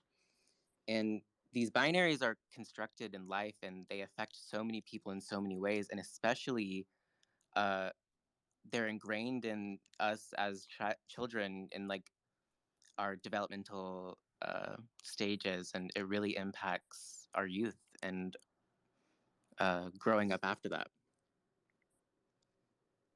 Yeah, absolutely. That's great. And I've seen some of your art, and it's extremely powerful. And I absolutely love just the way that you use color and objects in different ways to really tell a story and a message. So, for someone that's viewing your art for the first time, what are you really hoping that they'll take away from that? And what are you hoping that they'll experience and the message that they'll receive from engaging with your art? I think that the most important thing that I want people to do with my art is think about it. I think that thinking is one of the greatest powers we have, and it's the first step in education. And with thinking and education and knowledge, we gain so many valuable aspects. I think it's a launch pad for change, thinking is. And when you understand otherness and things that are new to you, you actually become more cultured and stronger in a way. And that is what leads you to make a difference. And I hope that with my art, one look at it can help make a single change. And that could be a small change. Just changing your mind really is a bigger change than a lot of people think. Yeah, absolutely. And small changes can make a big difference. And I can say from engaging with your art, it has really caused me to think about, it as well, and to really, and I've never been one to really ever been great at kind of engaging with art and really, really digging into the deeper meaning. But I've, really started to do that more. And by looking at your board and seeing some of your art, it's clear that it's extremely powerful and telling a really important, story and message. So I know that your Outnumbered project is a big thing that you have on the horizon. Um, Tell me about the Outnumbered project and what the goal is with that. Right. So the Outnumbered project is kind of my culmination of knowledge and art and what I plan to share with the world. It's kind of like my life that I'm creating into an art series. And, we're starting with army men and different toys, but eventually I want to grow it to a large brand and global organization that gives back to queer youth. But uh, right now we're just, hopefully starting with education and mental health for queer youth awareness. Um, the Outnumbered project started a few months ago, and it's growing, and I hope to see it further along. That's great. Thank you, Dylan. And so, um, on your board on Spatial, and again, to access Spatial for those who haven't yet had a chance, change.gallery in your web browser or your mobile browser. Um, Dylan did a fantastic job putting together his board on Spatial and displaying some of his art. Uh, for those who aren't able to check it out on Spatial, tell us a little bit about your board and the art being displayed and when they'll be minted. So the piece on the back of my board is a digitized version of a 25-foot long banner painting that I did. And this is kind of the overarching theme of the Outnumbered project, where I took a bunch of different toys and painted them all different colors to say that there really isn't one defining color for each of these boy associated toys. So, like, for those who can't see, there's army men and toy guns or blasters and cars and robots, all male associated. But I'm trying to prove that that's not the case, that through color, I can show that anyone can have enjoyment with these toys, and any child can use them. And the staple is mostly pink, but with this I have expanded on that because pink is probably one of the most ingrained gendered colors that is in our society today. And I'm actually going to be expanding this painting into a larger series later on in the coming months, and those will be available soon to mint and have your own. Well, that's really exciting, and congratulations on the progress you've made with that. And I can't wait to see that come to fruition in the not so distant future.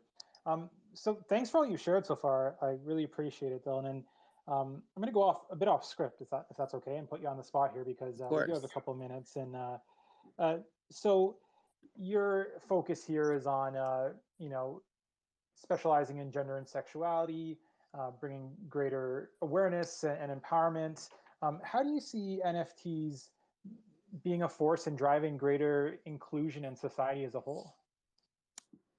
I think it's Web3 that really is where we can see this inclusion. And I've seen it already. There's not a whole lot of queer representation in, it's growing, but there's not a lot in our world right now. And I think that Web3 creates almost an equal level playing field that anyone can be a part of. And I've seen it right when I joined the Web3 space, about 6 months ago, that people welcome you in open arms and they want you to succeed and they want you to grow. I joined Twitter spaces often and a lot of queer Twitter spaces, and everyone says, like, follow, retweet everyone in the room because everyone wants everyone to succeed. The saying, WAGMI, we're all going to make it.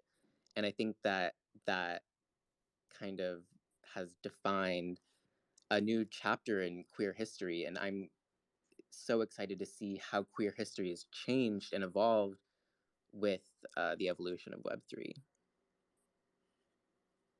Absolutely. And, I've had the pleasure of learning from a couple of folks that have led different NFT or Web3 projects that are really looking to build inclusion in this space, particularly for LGBTIQ folks, and making sure that they have a voice in the Web3 space and aren't, left behind.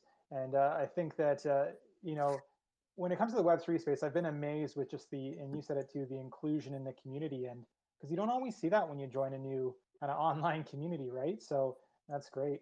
So one final question, I hope you don't mind if I ask you, Dylan. I know that you're relatively young. You're in school still, doing your BFA in Fine Arts from University of Southern California. A lot of individuals that I've spoken with that are kind of new to the NFT space or really trying to establish themselves as new and emerging artists can find the space intimidating or really struggle to kind of enter into the space and find their voice within the Web3 community. What advice would you have for them? Well, I'd say, I'm still intimidated too as well. I'm 20 years old, and before, making a Twitter for my art, I didn't have a platform. I still have a very small following. And so I think that the advice I could give, and that I say to myself as well, is that, we're so early, and that there will be a time where you will be represented. And I just say go for it and keep making art and keep doing what you do. The other day I was talking to someone at my school who wanted to start an NFT series, and they were like, well, like, I don't know, I don't like have like the knowledge and stuff. And I was just like, you just need to do it. You just need to like get the ball rolling and just go for it, because that's the only way it's going to get started, and it's the only way it's going to get done. Absolutely. You just got to do it. It's the only way it's going to happen and get done. That's a great note to end on for those that are kind of a little hesitant to maybe put themselves out there and find their voice within the Web3 community. So, Dylan, thank you so much for everything you've shared and for the great work that you're doing with your Outnumbered project and in kind of imagining the concepts of gender and sexuality and presenting them in a different way through your art. So, thank you so much for all you're doing and for being here today. Do you have any final words you want to share before we wrap up this conversation? I just want to thank you and thank everyone in the room. Thank ChangeDAO for this amazing opportunity. I'm so excited to see where it goes, and I'm so proud of everyone's boards and everything that everyone has contributed. So thank you. Absolutely. Well, thank you again, Dylan. Pleasure to have you here. Make sure to follow Dylan in the Outnumber project. And if you haven't had a chance, hop in the Spatial Gallery to check out Dylan's board. He was, I think, the first one to have it all up, and it looks amazing. And he did a great job telling his story and sharing some of his art on the board. So thank you again, Dylan. It was a pleasure having you. I also want to hop in, and if you are in the spatial, to remind you to look on the back of these boards as well. A lot of the art that Dylan spoke about is on the back of that board, and it's just really great. So just wanted to remind everyone who's actually in the virtual aspect of this. Great. Yes, thank you, Kelsey. Definitely check out each board has two sides, explaining a little bit about the changemaker and their story, and then highlighting some of their artwork. So thank you, Kelsey. Great. Well, Dylan, that was awesome. Thank you again. So excited to see where you go with the Outnumber project and your work. And kudos to you for the great work you're doing. So we're going to move right along then to our next changemaker. And to those who are new to the room, that was just Dylan Weinstein. And now we're going to hop into our next changemaker, Fiona Abood, who's going to tell us about her fascinating work that she's doing as a artist in East Harlem, New York. So Fiona, are you there? You coming in okay? Yes. You're good? Can you hear me awesome. okay? I can hear you great, yes. So Great, awesome. What I'm going to do is I'll give a bit of an introduction and then we'll jump into the Q&A. Sounds great, thank you. So Fiona is a Brazilian-American artist that lives and works in East Harlem, New York. Her work is both innovative and socially engaged, expanding the syntax of photographic art as a means of fostering empathy and acceptance in a period of fragmentation and unease. She makes abstract pieces in portrait photography using digital and traditional photo techniques. She creates images that help us envision more nurturing relationships with others and ourselves, and her humanistic style addresses economic empowerment, identity, human rights, racism, and multiculturalism. So Fiona is the changemaker for the financial inclusion area of change within ChangeDAO's 7 areas. So thank you so much for being here today, Fiona. Thank you so much for having me. I'm really excited. I'm sorry I couldn't listen to the other artists. I'm actually on vacation right now, but I'm so thrilled to be in this room, and I hope I'm making sense today. No, absolutely, and I appreciate you, making yourself available and being here despite being on vacation. Really appreciate it. Just a heads up, your mic is a little cutting in and out a little bit. Oh, so maybe is it? just, okay. Hold on one second. Let me try. I'm going to take my AirPods out. Hold on. Sounds good.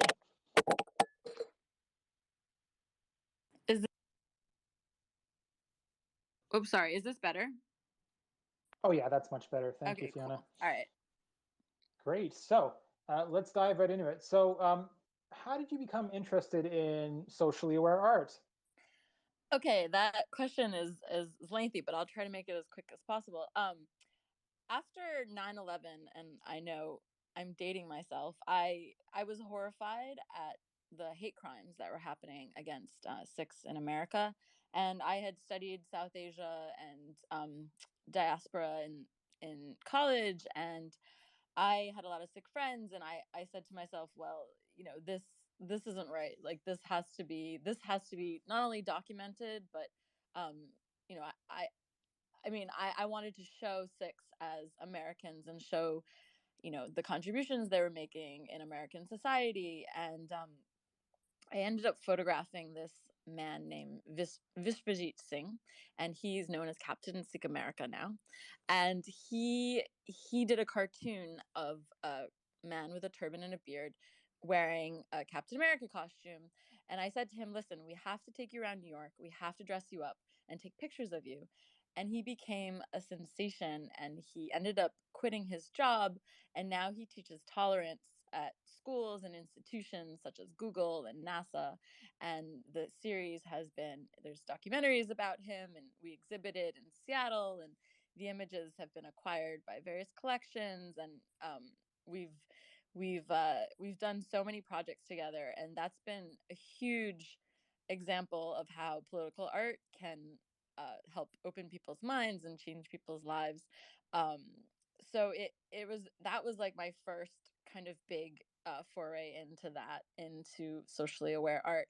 And then I was able to go to Sierra Leone and photograph amputee soccer players.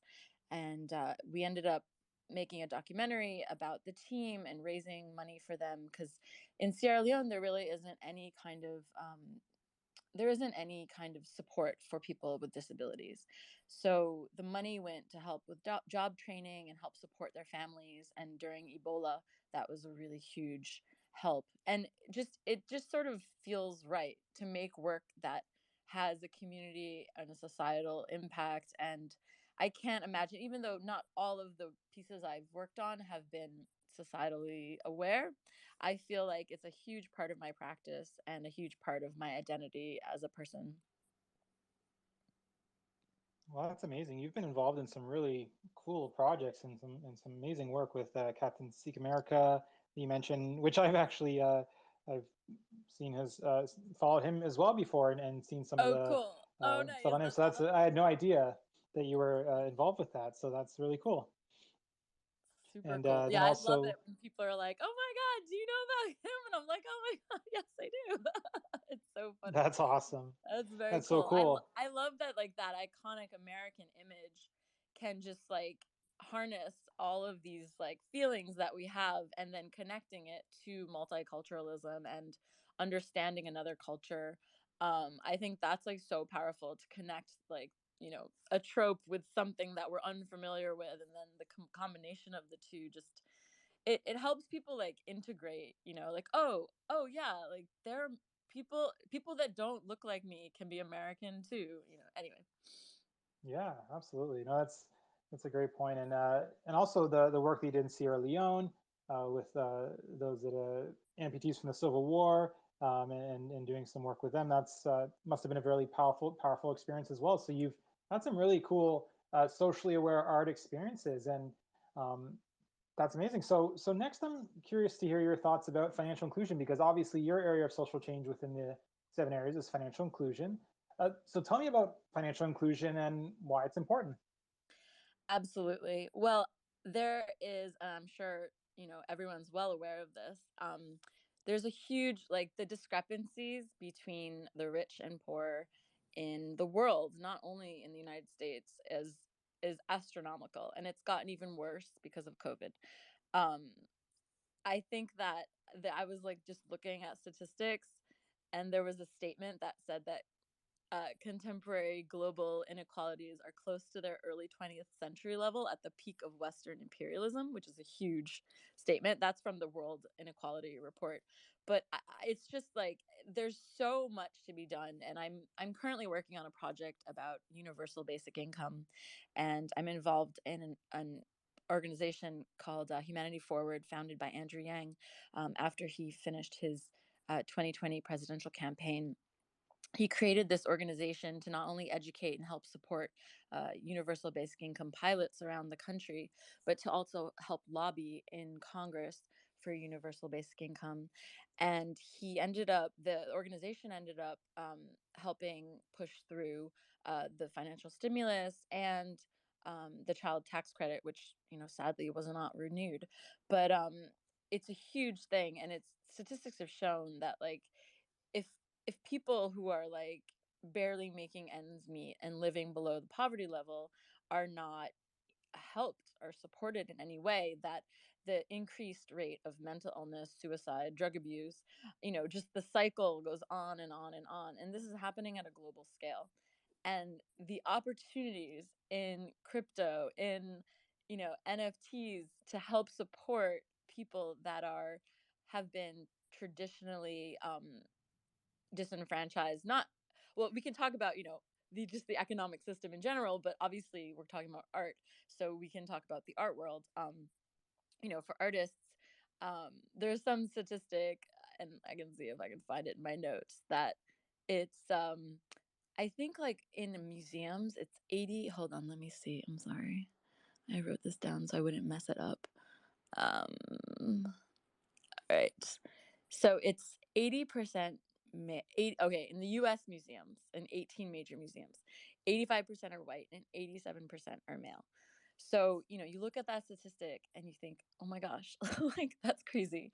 And to think of like maybe where they're from, probably most of them are from Western countries. And I mean, should I hop into how NFTs can help financial inclusion as well? Because I've been thinking about that a lot as well recently. Absolutely, yeah. Jump right into that. I Yeah. mean, you've shared some great thoughts on financial inclusion, so let's talk about the role that NFTs can play. So all right. All right. So on one side, obviously, universal basic income is something that many governments could provide, and there's many ways of doing it too, especially using cryptocurrency. But with NFTs, the opportunity for artists in countries that have been, haven't had the access to major art institutions like museums, galleries, art collectors, people that are like controlling the money in the art world, is astronomical. And just this one example, when I first entered the NFT space, I was teaching a weekly class, and I am going to start it again. I just have been so busy with so many different projects now that I've been out of commission with that class. But this one artist who is now wildly successful. His name is MDD, and he's from Rwanda.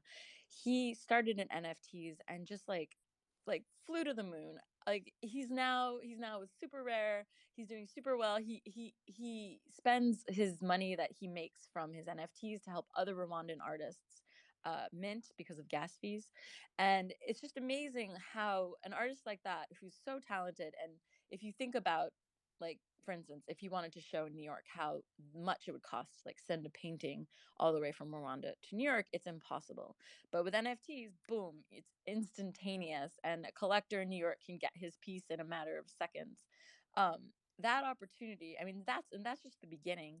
I'm currently trying to convince a blockchain to like, let's start an education program, like a global education program, where we teach artists who are, um, now that everyone has phones, people have this access to this key piece of technology that is needed to mint art and sell art. And to think of like the global opportunity for that, that all you need is a phone, and you can start selling your work and making and supporting yourself as an artist, is amazing.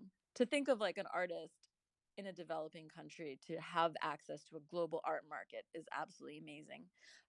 Obviously, the problem isn't completely solved, because there is still a have and have not in the NFT world. In the crypto world, there's a huge barrier to entry. But I do believe that there's a ton of organizations and a ton of people that are passionate about teaching and about extending this. And not to mention the fact that crypto is really, it's being spread across the globe, and nothing is going to stop it. It is just amazing. Like, even like when you look at, I don't mean to go off on a complete tangent, but like the pay to play games, like, like the fact that people are making, I think, like in the Philippines, there are some people that make their entire income playing Axie Infinity, which is just amazing. um I don't think people realized that that would happen when they first started that game. So yeah, there's a lot of opportunity, and it's super exciting, and I'm so thrilled to be a part of this like changing movement that's has the potential to completely revolutionize art, and the way we consume it, and who we support, and who is considered quote unquote good, whatever that means. I think art is super, super subjective, and something that I might not like, someone else might like. And it's who's to say like what art will appeal to who. So anyway, that's my perspective. I hope that makes sense.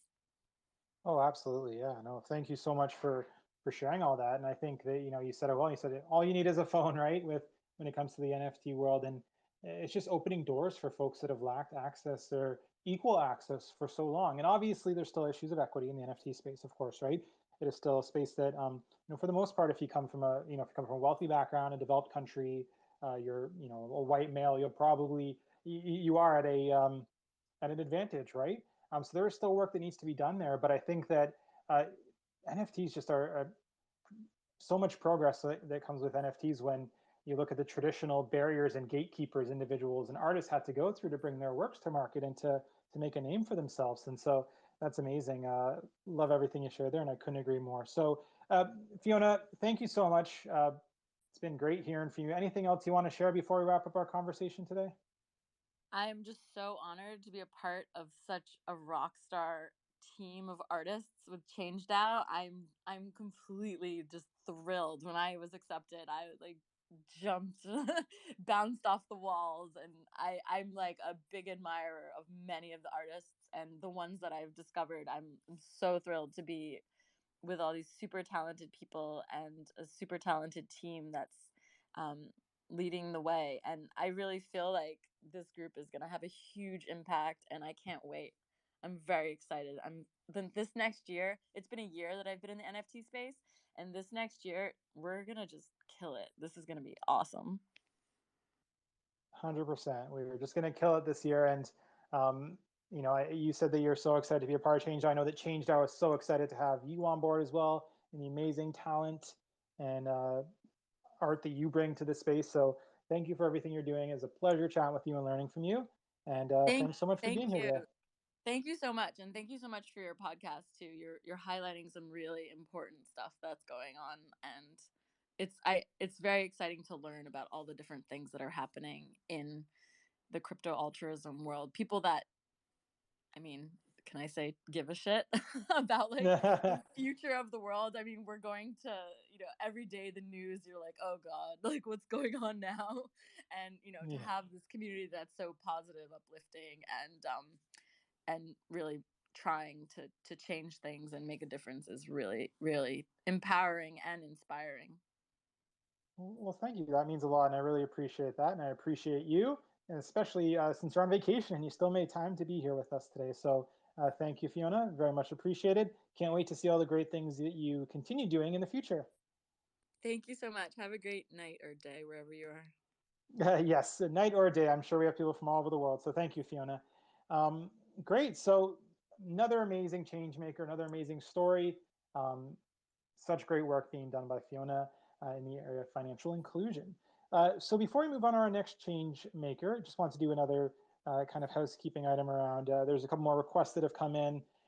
Thank you so much for all those looking to get engaged. We are at this time not taking audience questions just because we want to make sure we can stay on schedule and really elevate the change makers. But nonetheless, thank you for your interest in getting involved. We may have some time at the end. We'll see how things go where we can open it up. But I really appreciate those that have been interested in getting involved. So moving right along then. Could I just hop in real quick, Drew? Yeah, Sorry of course, about that. Kelsey. No, please. Yeah, thank you for your request. Thank you for trying to engage. If we do not get to you or you have to hop off or whatever, please just go and submit an interest form on our website. We read all of them. We respond to all of them. So if we don't have time today, we definitely want to continue the conversation and build those relationships. So feel free to reach out. Absolutely. So yeah, the conversation by no means ends today. I think we very much view this as the beginning of the conversation, of a very long and important conversation and community collaboration. So definitely continue engaging after this. Go to the ChangeDAO website, changedao.org, to fill out an interest form. We'd love to hear from you and to engage with you. So thank you for that, Kelsey. Okay, so we're going to move on to our second last change maker of the event, and that is Blue Moon. Blue Moon, are you connected and with us right now? Hi, yeah, I'm here. Perfect. Well, thank you so much for joining. How are you doing today? I'm doing well. Today, we all got some very shocking news about the conflict, but all other things considered, life is good. Yeah, no, absolutely. It's definitely a very challenging day. Yeah, no, thank you for being here today, Blue Moon. So a little bit about you, and then we'll jump right into the Q&A. So you're a founding partner of Intent Art, N-T-E-N-T Art. You're an environmentalist and an artist, and you believe that we can drive positive social change through 21st century technology, and that we need to prioritize the sustainability of that technology. So I understand that your current artwork is focused on community action through the One Drop NFTs movement, to destigmatize menstruation through the Web3 community, as well as themes of self-care, sustainability, and self-awareness. And they also create content on social media about the intersection of blockchain technology and sustainability. And your area of social change within the 7 areas is energy and environment. So thank you so much for being here today, Blue Moon. Thank you. Thank you for that. Yeah. Today, I think I'm going to be talking a lot more about blockchain and sustainability. But yeah, my artwork is also focused on community action and this one drop NFTs movement. I'd really love to see get very big in the month of March. And I have a pinned tweet on my profile that's all about it if anybody's interested in getting involved. And yeah, I'm also on my I have like other public facing profiles where I make content about sustainability and blockchain, and that's with a lot of people who are mostly on the sustainability side. So that's been very interesting, I can say. Trying Yeah. to get these messages across to people who are not originally in the who are not originally Web3 native. Yeah, absolutely, for sure. And I'm sure we'll talk more about that as we progress through this conversation. So obviously you're an environmentalist, and sustainability is something that's of key importance to you, and you've done a lot of work around that as it pertains to blockchain technology. So as an environmentalist, how did you first come into blockchain technology? Well, I, like a lot of other people who are not developers or didn't get into crypto uh, early on, I didn't really think that cryptocurrency was for me. I'm a woman of color. I didn't grow up in a very privileged household, and I didn't really know that much about money. um, but yeah, I guess I kind of felt like anything kind of financial related was something that really wasn't for me. And I also kind of wasn't that interested in it. But I was having a conversation with Jiwa, who is another founding partner of Intent.art. He's a really talented crypto artist and also my husband. And this was like early on in our relationship, but he was telling me about how there was a project being done to make crop insurance powered by blockchain technology for small share farmers in Kenya that would allow them to automatically cash out their crop insurance without having to jump through hoops um, after their crops are damaged by the effects of climate change or any kind of like climate disasters. And regardless of whether or not that project was successful or not, a light bulb went off in my head, and I realized that we have there's so much potential with blockchain technology to solve real world problems here. And at this point, we need to be using everything we have to tackle the issues that are coming up. So it's not just about this one project that is, you know, helping small share farmers in Kenya, which is a very specific group of people. Blockchain technology can be used in so many different ways to help a lot of different people. So the more I learned about it, the more I was like, oh my gosh. And especially coming from the sustainability lifestyle world, I had seen a couple videos about how bad crypto mining was for the environment. So I think I probably started off on like a slightly negative foot. But when I started doing a little bit more research, like checking the sources of those sources and going back, just started to find more questions. When I found answers to those questions, it dove me deeper and deeper and deeper. And, here I am, totally obsessed with this stuff, learning more and more every day. And every day I get closer to the answer that blockchain actually is going to be a very big part of the solution to climate change. And that it, it's not even as bad for the environment as it's being made out to be. So, and here I am now. Yeah, well, that's quite the journey, and really cool hearing about that project as well, the decentralized insurance for crop insurance for smallholder farmers in Kenya. Done some research on similar projects myself, and such a cool use case, and one of many use cases when it comes to blockchain and sustainability. So Hmm. on that note, how can blockchain tech be more sustainable, and what are some of the use cases there? There's so many ways that blockchain can be more sustainable. So I think the very basic thing is to remember is when we're thinking about sustainability and emissions, the very, very basic thing, the first thing that people will learn is the difference between proof of work and other consensus mechanisms. Um, most people in the room know that Bitcoin was the first cryptocurrency that was using the proof of work consensus mechanism. It's very energy intensive, and that is intentional. That's how it works. And after a few years, you know, people were looking at it and seeing that although this consensus mechanism is very effective, down the line there's going to be very serious negative environmental consequences if it's so reliant on energy, and that energy is coming from fossil fuels, it's like extra bad. So then there are different consensus mechanisms being made, the biggest one being proof of stake. There are others also. I've heard of proof of history. I think that's what Solana uses, and then proof of time in space, even I've heard of. But most of these ones that are after proof of work, they're using a lot less energy, a lot less energy. And if you think about even the activity that we all have online, we're using so much energy as it is that people aren't really looking at because it's not new. But even just the traditional banking industry, for example, uses a ton of energy.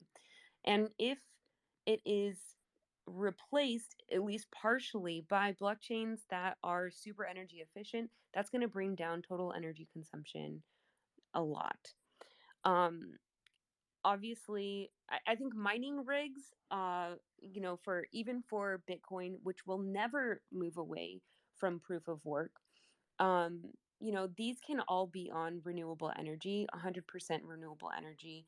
A lot of this is happening because the mining rigs there's not a lot of infrastructure you need for a mining rig or a data center or whatever. You need the hardware, you need a connection to the internet, and you need the source of energy. So that means that these mining rigs can go to wherever the energy is, which is pretty cool. And so if there are renewable energy farms anywhere, it could be at a wind farm or a solar farm or like a I don't know, now I'm blanking on the word, but like, in the ocean, they're using the kinetic energy there to create energy.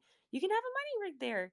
So that's also pretty exciting because that means that the energy that we're using to do, everyday things, making transactions online, right now nobody's looking at where that energy is coming from, but the crypto industry has a lot of eyes on it, and you know, it can be transformed into renewable energy because they're expected to change, or we are expected to change. And I honestly don't know if it's going to be really viable unless there is a massive shift to renewable energy.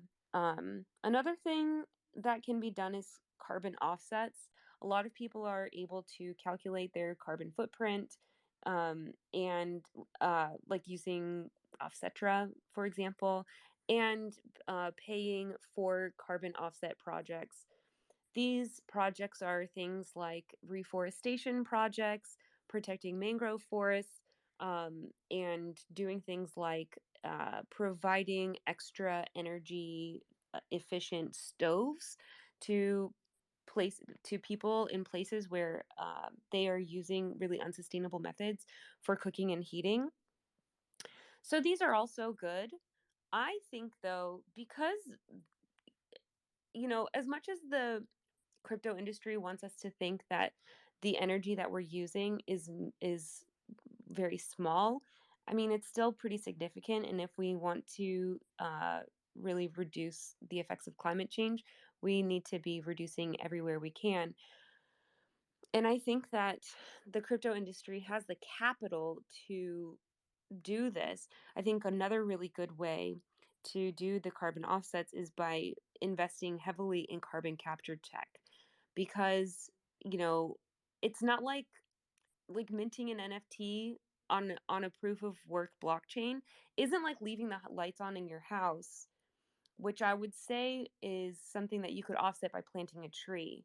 it's a lot. I mean, there's a lot of energy involved there, and so we need to be investing in really, really powerful technology. So there's a lot of research going into carbon capture technology, where they're capturing carbon in the air from different ways.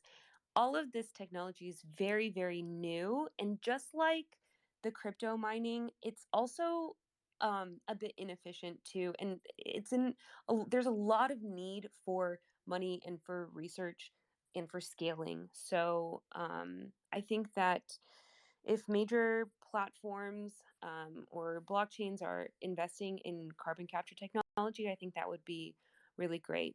Another thing that we're really reliant on is hardware. And this is one thing that, the naysayers will point at, that like, we only have so many rare earth minerals to extract, and this is also really bad for the environment. And electronics recycling is not very efficient. This is all true. So another thing that I really hope to see is hardware that's sustainably made, that is repairable and easily recyclable, like designed for circularity, if that makes sense. So I think these are all things that it would be really great for us to, put pressure on the blockchain community, Web3 community, to do research on and to put funds behind.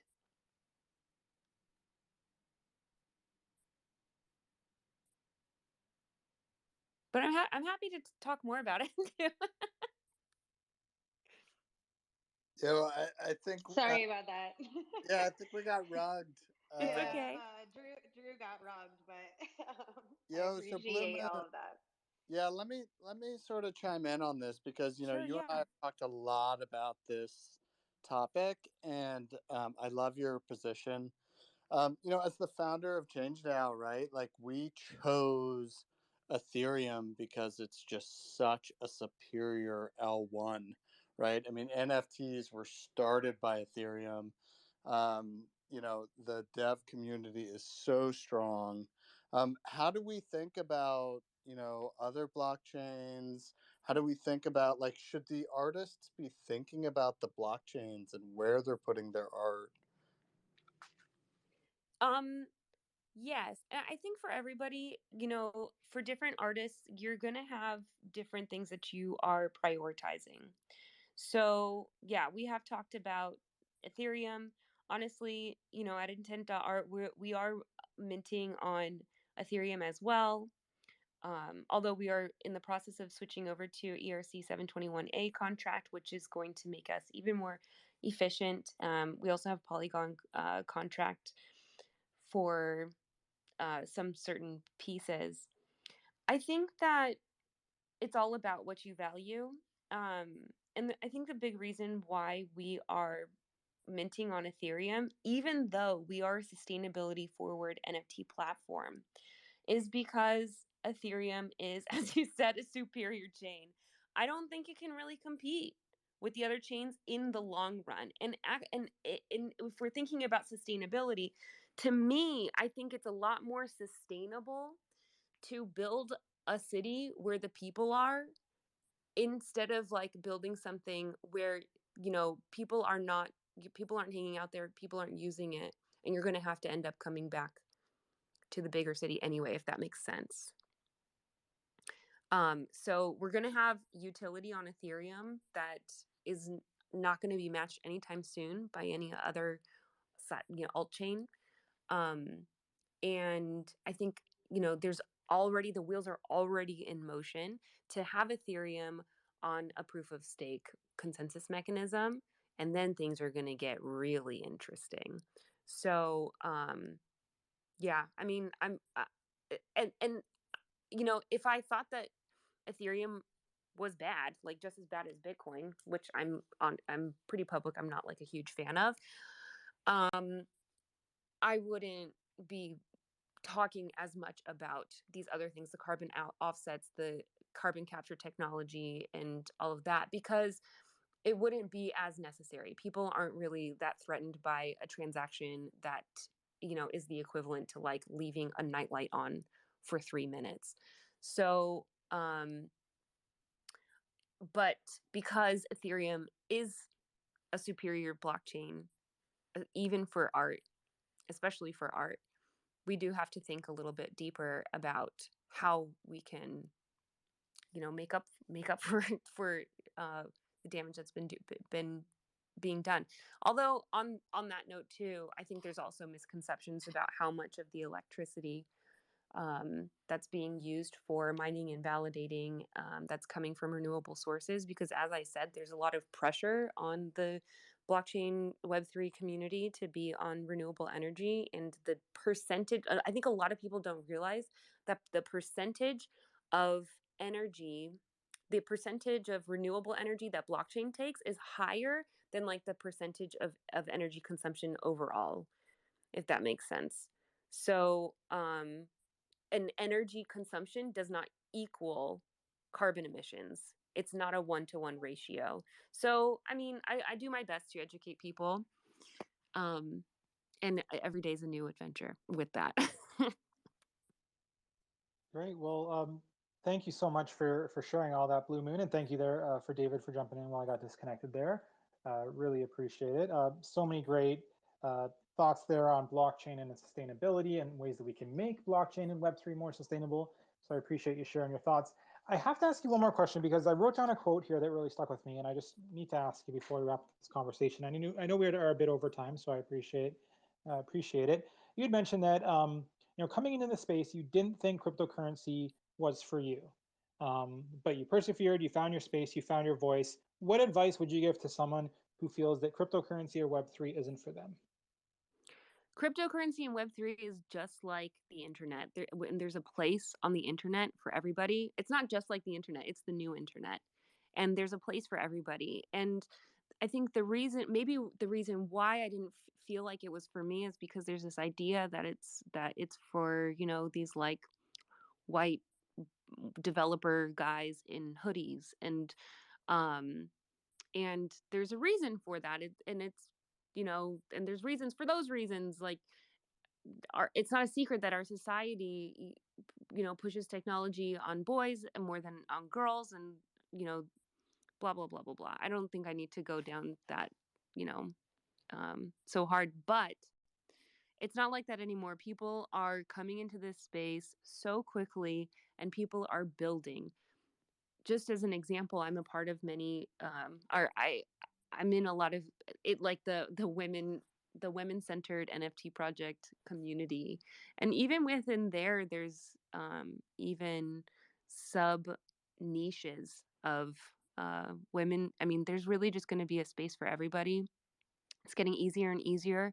The Web3 and especially the NFT community is like one of the most friendly and welcoming communities I've ever been a part of, where you can ask any question and people are so eager to help, and eager to grow and eager to see other people be prosperous. It's amazing. And I can't wait to see more people, especially those from diverse backgrounds, jump in. Absolutely. Well, thank you so much for sharing that and for letting me pick your brain there. I just couldn't let that one go because I think that's such an important thing to discuss and to really make sure that the space is as inclusive as possible for everyone. So thank you, Blue Moon. It was an absolute pleasure having you here and hearing from you. Can't wait to see the great things that you continue to do. And so thank you so much for joining. Thank you. It was really a pleasure and honor to be here. I'm really grateful for ChangeDAO and for the community that we have here. So thank you again for having me. Yeah, thank you. Great. So big thank you again to Blue Moon. Really excited now to transition to the final change maker of the event. I can't believe we're reaching the end of the event here, and my page of quotes from the event is now at 3. So many amazing reflections and things that I've learned, and I hope that everyone in the audience has as well. So for the next, the final change maker, Doc Peace, whose area of change is education. Fortunately, Doc Peace can't be with us today. She's en route to NFT Cabo, sorry. So she couldn't be here today. But we did pre-record the Q&A with Doc Peace. So we're going to try our best to play the audio onto the space. So bear with us if there are any audio quality issues. We'll try our best to make this work. I'm going to read a little bit of an intro about Doc Peace, who's our final change maker of the day. So Doc Peace envisions a world of unity and seeks to accomplish this by empowering others through mindset and business acumen. She believes empowerment comes through education, and has teamed up with TribeX to provide educational support to the communities who need it the most so that aligned action can be taken. Additionally, she recently dropped a business expansion book entitled 5 Golden Principles Metaverse Luminaries Leverage to Boldly Creatively Express. So Doc Peace is an amazing individual who's been involved in this space in so many ways and done a great job of making sure that everyone, no matter where they come from, can be educated and have a place in the Web3 space. So really enjoyed my conversation I had with Doc Peace yesterday, and I'm going to hand it over to our wonderful friend Diego, who's now going to try to play the interview into this space. So thank you, Diego. Yes, sir. Here we go. Let me know how it sounds. I have it all up and ready to go. If it's a little too loud, just make sure to communicate with me over there on Discord. But here we go. Welcome, Doc Peace. It's a pleasure to have you as the final change maker of the event, and it's been an amazing event so far, and I can't think of a better way to finish it off. So, to start things off, tell me a little bit about yourself. Greetings, Drew, and greetings everyone in ChangeDAO. I am Dr. Peace Usher, also known as Doc Peace. I am a retired doctor by trade. I'm a Forbes featured empowerment and pivot coach. I'm a spoken word artist, and I am a podcast host of Golden Meta Sessions with Doc Peace, in which I interview NFT creatives, diving deep into their story and sharing doses of inspiration so that listeners can find their version of success in the NFT space. Great. So tell me how you first got involved with NFTs and Web3. Yes, 4 words. 4 words. Gary V's book drop. Before that time, I'd already pivoted from pharmacy to align with my soul purpose, which is this, to help others align with their soul purpose. And I was already thriving as a transformational business coach and rhythmic speaker, but I wanted more. And when I first heard about Gary V's book drop from one of my dearest and closest friends who I really trust and admire, I took action and I bought 24 sets of his books to obtain 2 book game tokens. And then I spent weeks learning all that I could. I had already invested money into this new world of Web3, so I needed to learn about it. So I spent weeks learning all that I could. I reactivated my Twitter account. I began hopping into Twitter Spaces. I researched. I started listening to podcasts and Googling, and I even went to Dr. YouTube. All the things. I did all the things, and I was determined to find my place. And then I discovered that there were 3 main ways to enter into the space: as an artist, as a collector, as a service provider. And I also discovered that Web3 is a place where you can express all of your multi-dimensions. So I chose to enter into the NFT space as all 3, as an artist, as a collector, and a service provider. Amazing. That's quite the journey that you've gone through, from having a doctorate in pharmacy to now working full-time in this space as a collector, an artist, and a service provider. That's exciting. So I understand that you're also using NFTs as a way to empower the community with education. So tell me about that. Yes, most definitely. So personally, I'm empowering the community with education via Pivot to NFTs and Golden Meta Sessions with Doc Peace podcast. So firstly, Golden Meta Sessions with Doc Peace is a time to celebrate creative expression. And in each episode, I interview NFT creatives. They share their journey along with doses of inspiration on how they got started. Plus, also tips and strategies on how to boldly, creatively express, to empower the listeners and to empower you as you achieve your own version of success in the metaverse. So some notable guests that I've had on the show have included Ja Rule and Spotty Wi-Fi. With Pivot to NFTs, this is a program that I've created that guides service providers like myself to pivot to NFTs. It's a 4-step accelerated program in which we walk through the steps together, dialing in their gifts, expert skills, and talents, and then applying that to the space, onboarding my clients quickly into the space, supporting them in building their community, and then dropping an NFT project with utility. And another way that I'm providing value to the NFT community through education is through the TribeX. TribeX is a large-scale NFT project in which I'm a proud TribeX insider for this very ambitious community-driven NFT project. And it really does exist to impact lives. I want to share a little bit more on TribeX because we're doing so much for the community. When I originally discovered TribeX, my business bestie and I, we were deep in the process of creating our own very large scale project that provided empowerment tools for women in particular to thrive. We wanted to give women the tools that they needed to thrive in business as well as in this new world of Web3. So when we discovered TribeX, we realized that there was definitely a synchronicity there. So TribeX is on a mission to educate, connect, and inspire a group of people that need it the most by helping those who may have been left behind in the Web3 space not get left behind as we shift into the Web3 space. We want to give everyone within our community a chance to earn money, both in the metaverse and in the real world. And we seek to do this by empowering our community with the knowledge. And one saying that I've said since I was little, actually, it's been passed on from generation to generation, is to get it going. But in order to get it going, education is that key. Education is the key to success. And you don't know what you don't know until you know. And you can't get it going until you have that education there and you're on your way to success. So we started our collection with women because without women, there would be no civilization. So it's really that simple.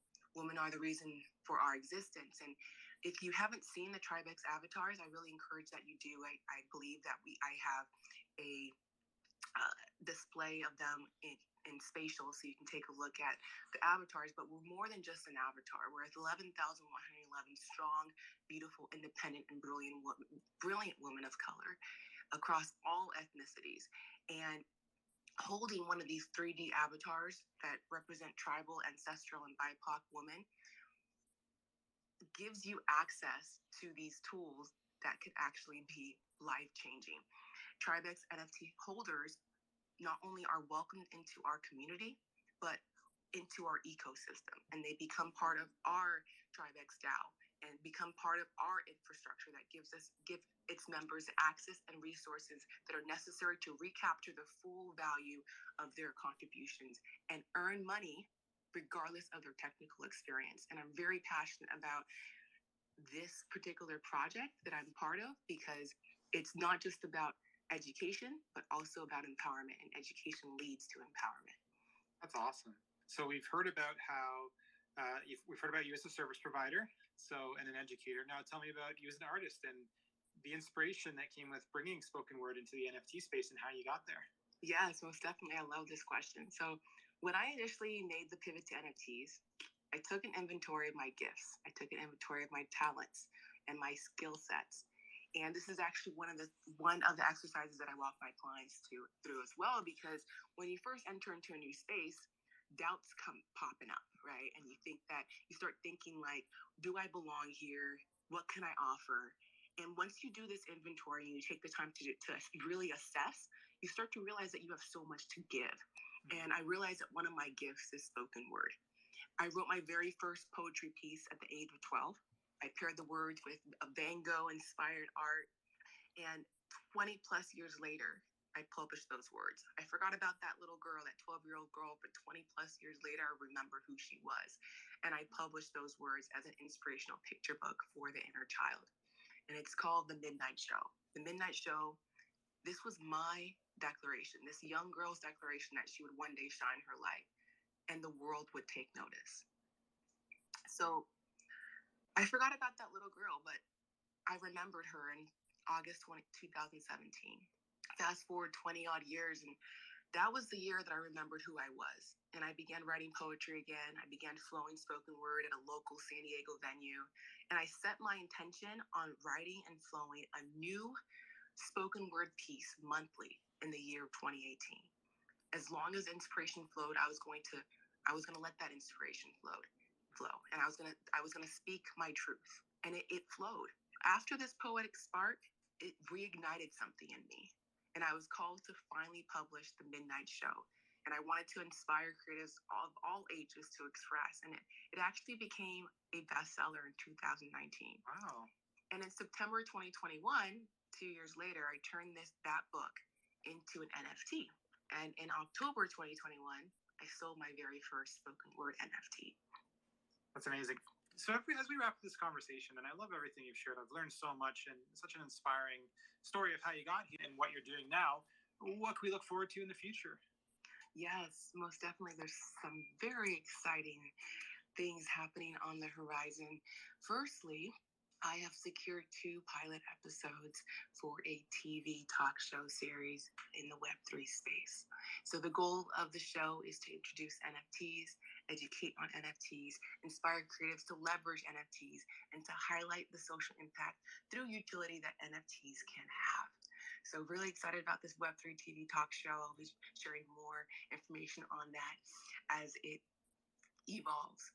And secondly, I'll be starting a Golden Flow subscription offer for empowerment and support throughout the NFT journey. So earlier this year, I was featured in Forbes for a 4-step prescription to transform your mindset from powerless to powerful, even when it feels impossible. And it was very well received. This Forbes article has been very well received, and I want to provide continuous and regular empowerment to my community so that we can continue getting it going towards making our dreams a reality. So that's one exciting thing that's on the horizon, and a couple more. I mean, this is an incredible journey that I'm on, and that we are all on. And one thing that I really want to do is to take the words of Golden Resolution NFT project that I started earlier this year and create NFT spoken word with video and audio, because this has been highly requested by my community. And you always want to try to deliver what is being requested if you can, not going outside of your comfort zone. But this is something that I've been called to do myself, and my community is asking for NFT spoken word with video and audio. So I'm working to make it happen, and I'm working to deliver. And so this is something that's definitely on the horizon. And in the near future, actually, I'll be dropping a particular project with both video and audio this week. And lastly, I'll be flowing spoken word at all Web3 events. That is my goal. So I'm really looking forward to connecting with my NFT community in real life. IRL connections are gold. So it sounds like you have a busy schedule ahead and a lot going on. So we appreciate you making the time to be here today and to share your story. And really looking forward to seeing all these exciting things coming up. Thank you again, Doc Peace, for being here today. Really appreciate it. Oh, you're so very welcome. Thank you so much for having me. Keep shining, Drew. Keep shining, everyone in the ChangeDAO community. I believe that we're all gold. We're genuine, original, loving dreamers, and we're here for a reason. So let's keep shining our light. Absolutely. And stay gold. Let's keep shining. That was the interview right there. Well, thank you so much, Diego, for sharing that and for helping with the tech there.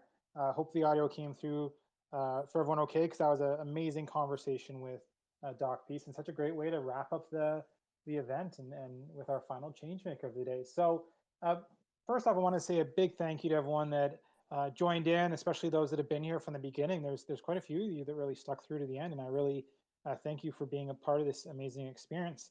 And so we are going to keep the space open for a bit after. If there's anyone that wanted to kind of engage or ask any questions, we will make that available to the audience.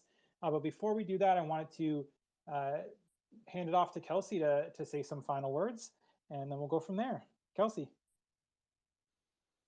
Thank you. So first and foremost, we hear you that the POAP badge is having some technical difficulties. If you cannot access it, please just send us your ETH address via email. We will make sure that you receive it, or just send us a DM or something on Twitter. Let us know, and we'll make sure that you get that POAP. So that's just housekeeping items, but outside of that, thank you everyone for everything. Thank you for the change makers for showing up, making time, putting all of the work into your boards. Thank you to the build team. You guys have been amazing. This space looks awesome, and it will live. All of this work will live in the metaverse from here on out, for you to come back and visit. And so, thank you so much.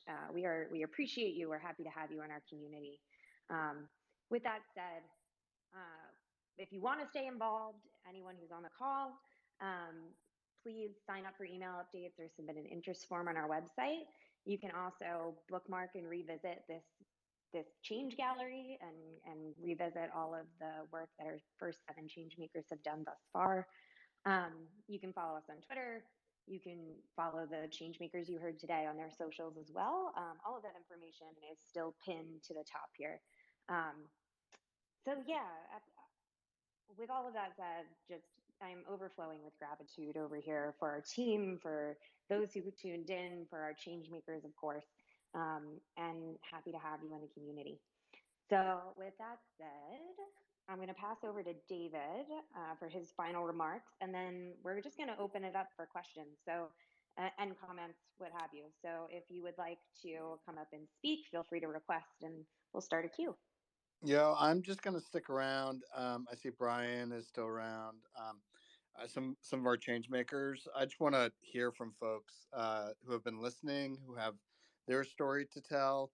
I know folks are going to be super charged up. If you can just like kind of keep it to like 60 seconds or so, just so we can try to hear from everyone with a full crowd, that would be super dope. So let's just hear from folks, Kels.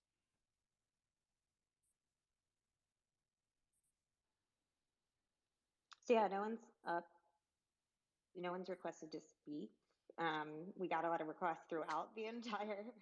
Oh, there you go. Here's one. Oh, Yeah. there we go. Saida, welcome. Hello, can you hear me okay? We can. I wasn't expecting to get in that quick. Thank you so much. Appreciate it for the moment and for the opportunity to say hi and come up. Really inspiring stories.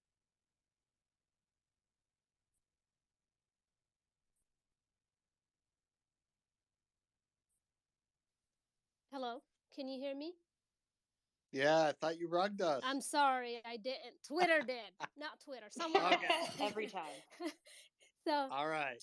Just really quickly want to come on and say hello. I'm Saida. I use she and her pronouns. Pretty new to this space and learning, and I'm a writer, working on introducing a couple projects to the blockchain, and I'm really excited to hear the creators that spoke and to learn about ChangeDAO and all the amazing work you're doing. I was listening and I want to re-listen to this recording and learn more about the speakers, but I had a really quick question for Fiona. I don't know if it's okay or if it's part of the plan for audience to have specific questions for the speakers. Please, or is that go ahead. Go ahead. Okay, yeah, I just want to say, Fiona, thank you so much. I'm checking out your work and really inspired. I was really just curious if you would be willing to speak to what you learned or learning with doing the project with the Sikh community about anti-Muslim violence and discrimination, because people know this, but it kind of came up for me because people attack communities face the discrimination they face because people mistake them for being Muslim, unfortunately, because it's very highly targeted group.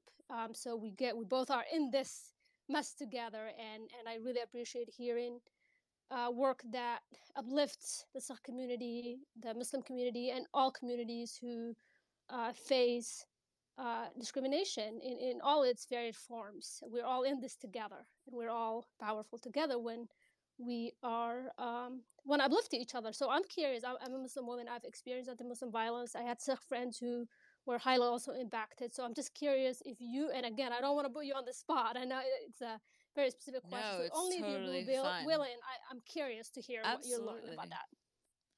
Absolutely, Saida. I hope I'm saying your name right. First of all, I'm sorry that you've experienced violence against you. I mean, no one deserves that. So just to tell you a very interesting story, when I first started photographing Visvajit, we were in New York, and it was during the Puerto Rican Day Parade, and a lot of people were yelling at him, Osama, Osama, terrorist, terrorist. And I turned to one of the guys who was yelling, and I said, it's like someone calling you Dominican, and he was like, oh no, no, no, no, no. And so like I like put it in a way that he could kind of understand, and he was like, and then he was like, okay, so tell me what's going on here, like what is he? And I think it's just a matter of, I mean, obviously education, but it's just, the visual, contributing visually to our culture as artists can definitely make an impact. And I think that was the lesson that I learned. Learning about hate crimes, really, I feel like there are always going to be the people that are going to hate, but it's definitely possible to change people and to educate people. So it made me hopeful in that sense. Like even that one person that was like,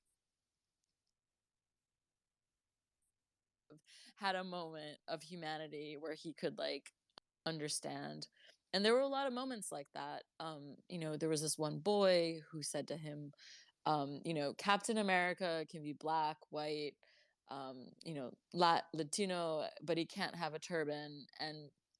And Vish said to him, he was like, well, from this moment on, you're going to remember Captain America with a turban. And that was like super powerful too. And again, like those little tiny experiences gave me not only hope, but this idea that by using a creative influence as well can really make an impact. So thank you so much for your question.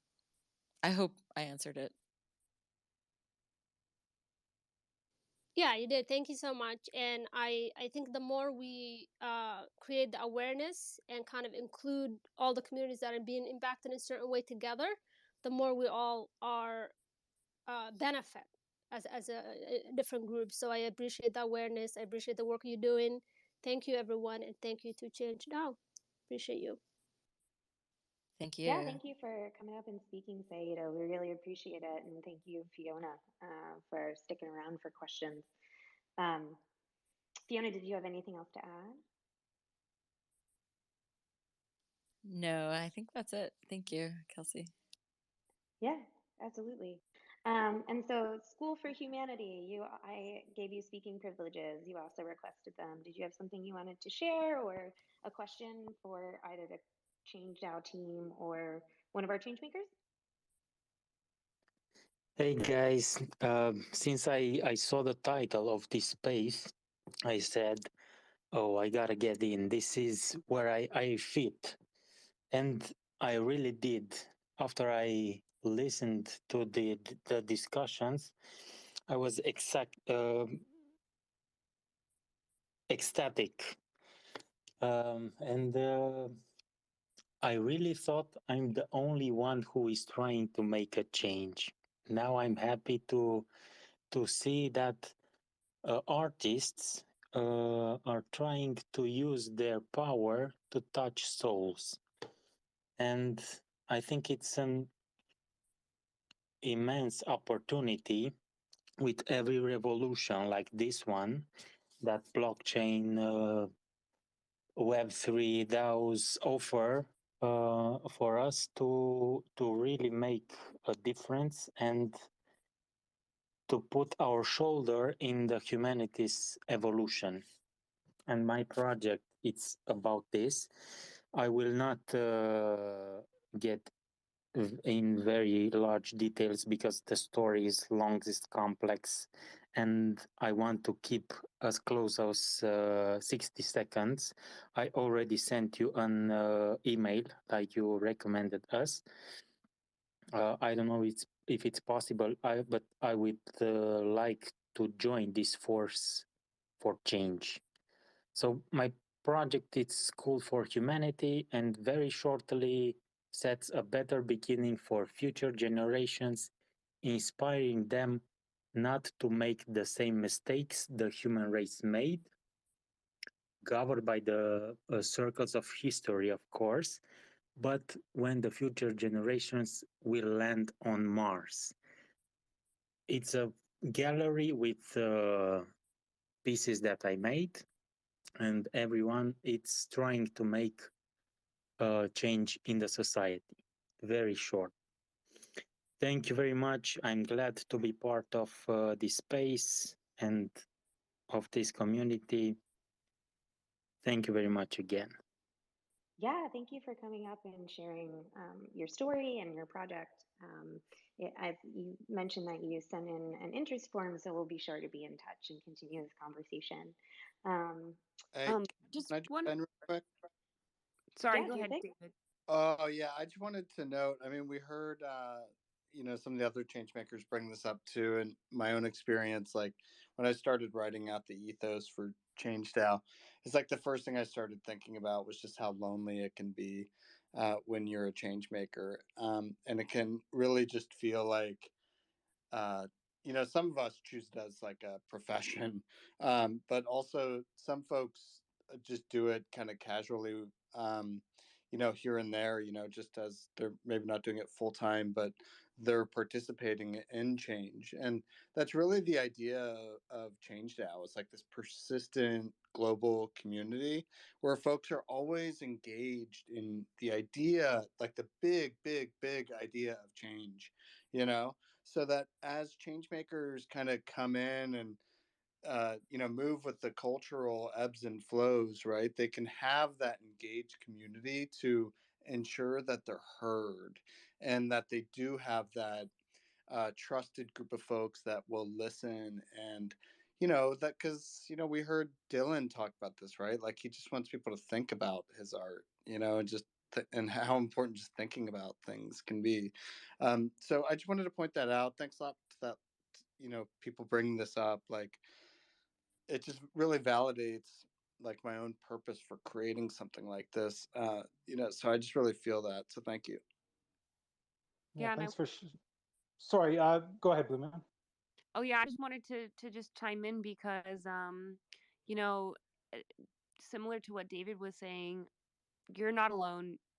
I'm so glad that you found this event today and that you vibed with it so hard. And it's just funny because I see your profile says creating value through content, trying to make a change in society for future generations. And if you go into the spatial event on the board that says my name and my information, it says the same thing, that Blue Moon's mission in life is to make the world a better place for future generations. And I'm also constantly thinking about what my legacy is going to be. And so, it feels like, we found the right people. And just like what I was saying earlier, there's a space in Web3 for literally everybody, even and especially the people who want to make a positive change in the world. So we're really happy to have you here.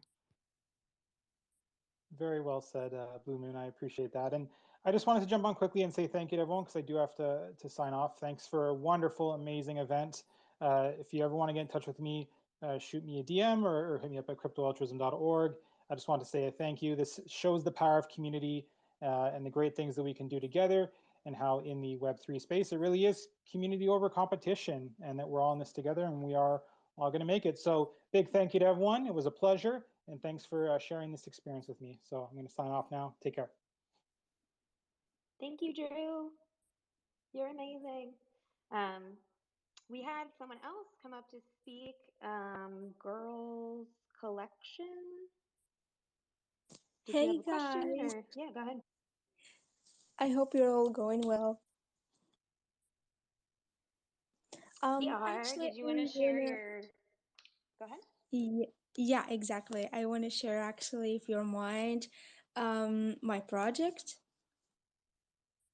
Yeah, absolutely. Thank you. So first of all, I'm Fee. I'm from actually North Africa, and I have 20, and of course I'm studying. And when I have 10 years, I found myself, I really, really love art. So I start with like drawing my feelings. And actually, when my family found me drawing and have a like as a passion, and really, really, I love drawing my feelings, my family, and a lot of things. Actually, my family kept supporting me and help me with, for example, buy to me and like the drawing board and the pencils and a lot of things. and they supported me, like they told me all the time, keep going and a lot of things. So that's I think the second month on NFT. I don't remember exactly, but um I'm new. We can say I'm new in NFTs. So yesterday, I don't remember exactly, but I think in Monday I have my first selling, and I was really really happy. By the way, the project on generally it shows girls, or we can say on generally your religion and how you looks. It's not important for looking great and beautiful. So the color and the origin and a lot of factors, it's not important for looking great and a lot of things. And if you see my collection, you can see every girl has a style, makeup, color, background, and a lot of things, but it's still really beautiful.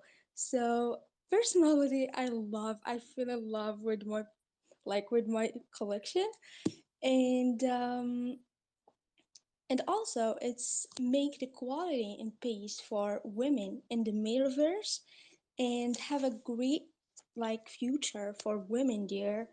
And I'm gonna happy really really so much if have a community for women there and a lot of things.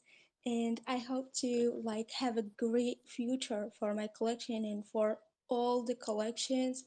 And thank you so much for listening, guys.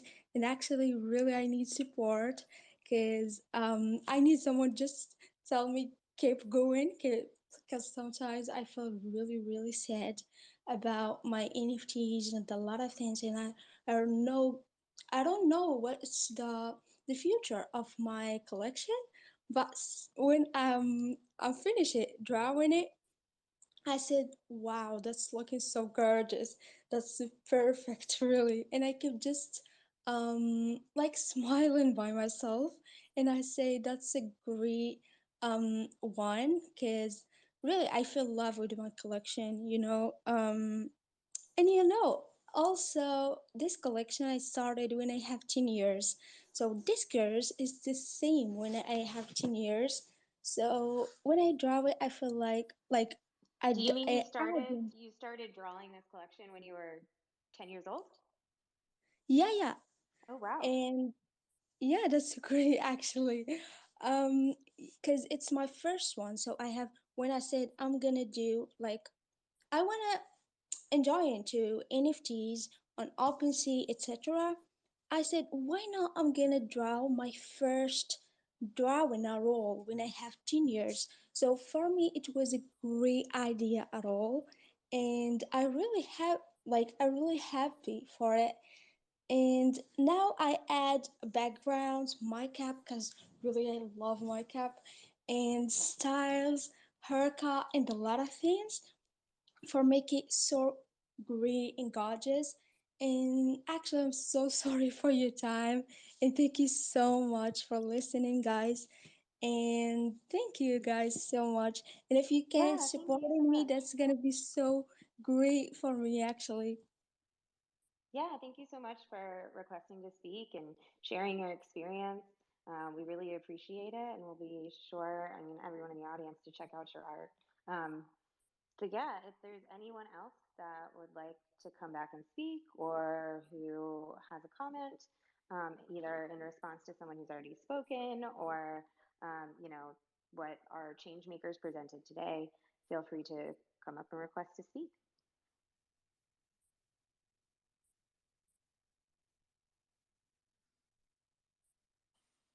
Yeah, if Brinkman is still on, I would just love to hear from him, kind of what he's seeing in the space, from Pack to we just saw Dimitri drop, a huge project in New York to help, the food bank. Um, and I know Brian keeps a good sort of finger on the pulse if he's around, um, and would love to just hear kind of what's happening from his perspective. Just gave him speaking privileges, so he should be on soon.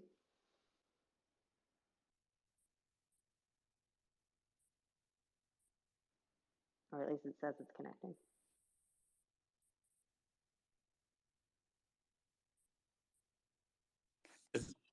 I was in the audience. My app crashed, and so I was just listening. Yeah, so you just want to kind of talk about what I'm seeing in the space, right? Yeah, absolutely.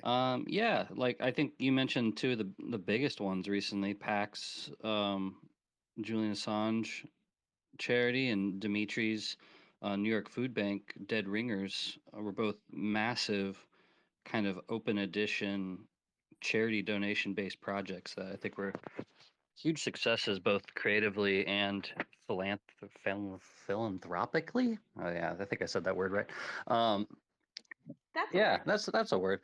And then I mean, just today we're seeing the whole space rally around Ukraine, and how's that going to work? And I'm already in DMs with Daniil and the professor and all these people that are rallying artists around. Okay, how do we work together? Where do we send money? You know, everything's so reactionary, but everything's reactionary in a very positive way. And so, we're seeing this issue come about that will continue to happen. There's always going to be these moments in the world where people want to help, and so having methods for that and having viable ways of tracking that money effectively, especially with cryptocurrencies and the blockchain, and having the receipts to make sure it's all going to the people that helps, is going to become more and more crucial as the space grows. And so yeah, I'm excited that ChangeDAO is going to be a part of that pathway going forward. And yeah, every day I'm inspired by all the people and stories I'm hearing about how people are giving back.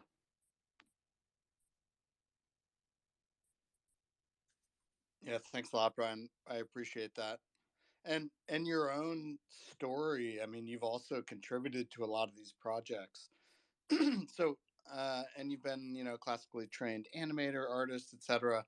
How did you get involved with NFTs as a force for change? Like going back to your origin, getting involved in it. Yeah, my button's not working.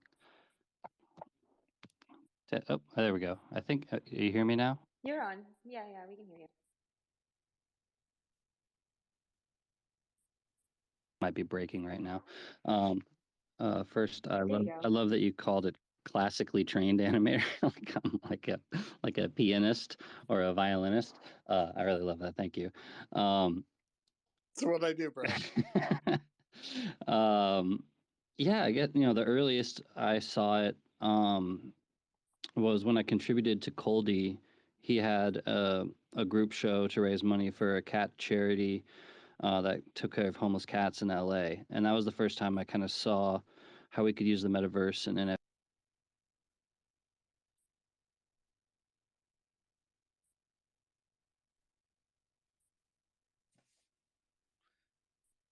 Brian? Yeah, he cut out. Okay, I couldn't tell if I rugged or if Brian did. No, he did. He just requested again. There he is.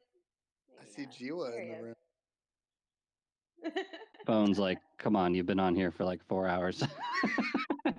I don't know where I got cut off, but I was talking about when I first joined, I did a drop with Kitty Bungalow and Coldy.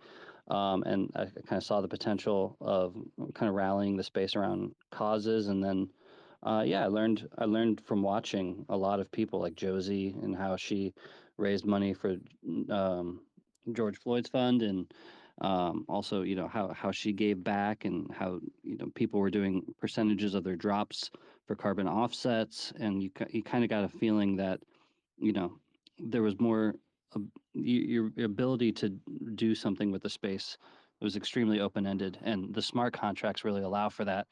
And so, yeah, I think, and then through that, there's so many opportunities that come up as an artist that you get reached out to donate a piece of art for an auction or whatever.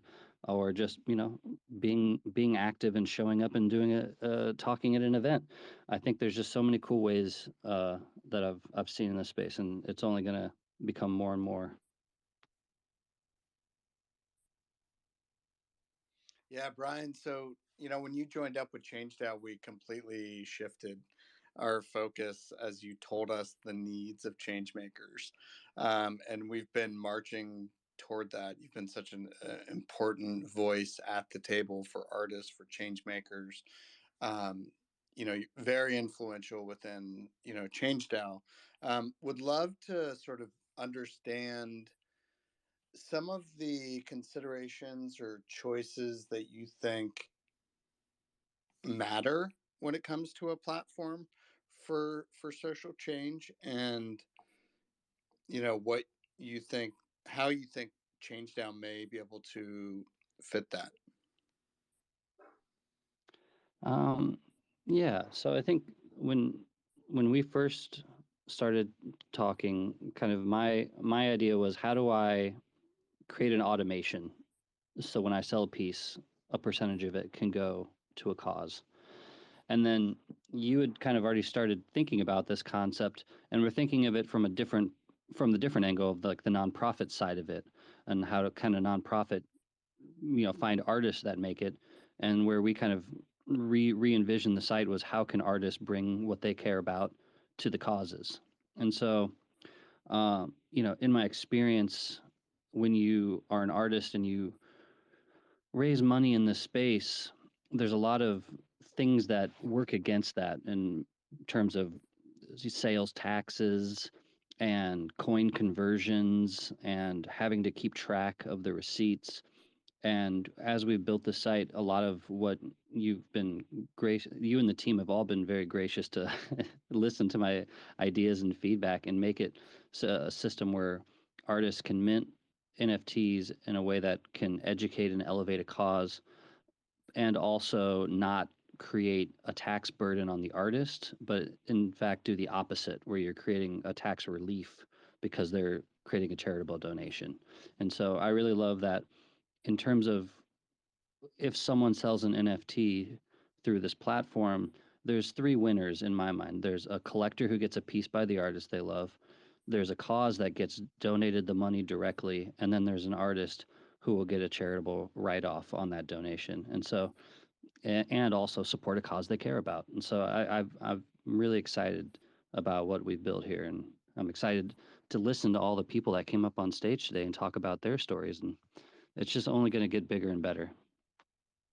It's so amazing. And, with that, I want to point out, like, with the 7 change makers, we never had like part of our contest, like, hey, you have to mint your art on our platform when it's available or anything like that. I think, Blue Moon and I even had a conversation at one point, and I was like, no. It's like, if you ever want to, it's available to you, which is fantastic.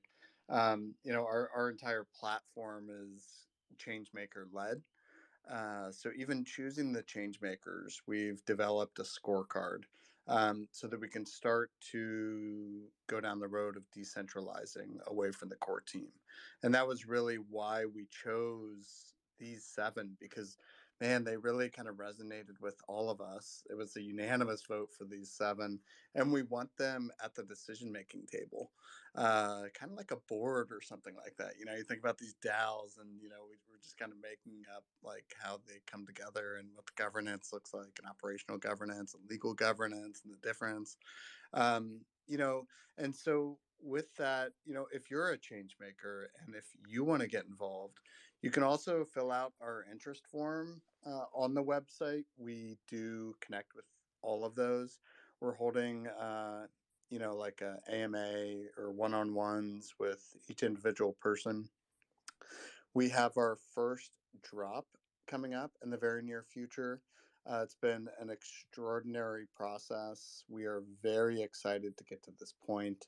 Um, it's going to help educate and elevate a cause aimed at educating Syrian refugees who were displaced. And what a timely topic, right? I very much want to learn more about the political refugee story, The war, a lot of the Ukrainian folks from Ukraine right now are trying like hell to get out of that country, to get to Poland. This is just the whole area. I mean, this could happen in Taiwan, etc. This is becoming relevant now in all sorts of ways. So we're just super excited to go down this road, but we want to hear from all of you as well, right? So we want ChangeDAO to be this space where, we believe, look, that the culture is what changes things. We believe that there will always need to be change in the world, but it's the culture makers that are the ones that do that. And so we get to define who the culture makers are now. And so for us, we do provide things like causes where folks can, on chain provide a split, not only on mint sale revenues, but secondary sale revenues if they want. But from our perspective as a platform, we don't force any sort of tithing. For us, the art is enough. So for us, it's the platform fees of 2% on the mint sales, 2% on the secondary, which means that on the mint sale, a changemaker for each project has 98% to divvy up however they want. So for us, they could have collaborator artists, right?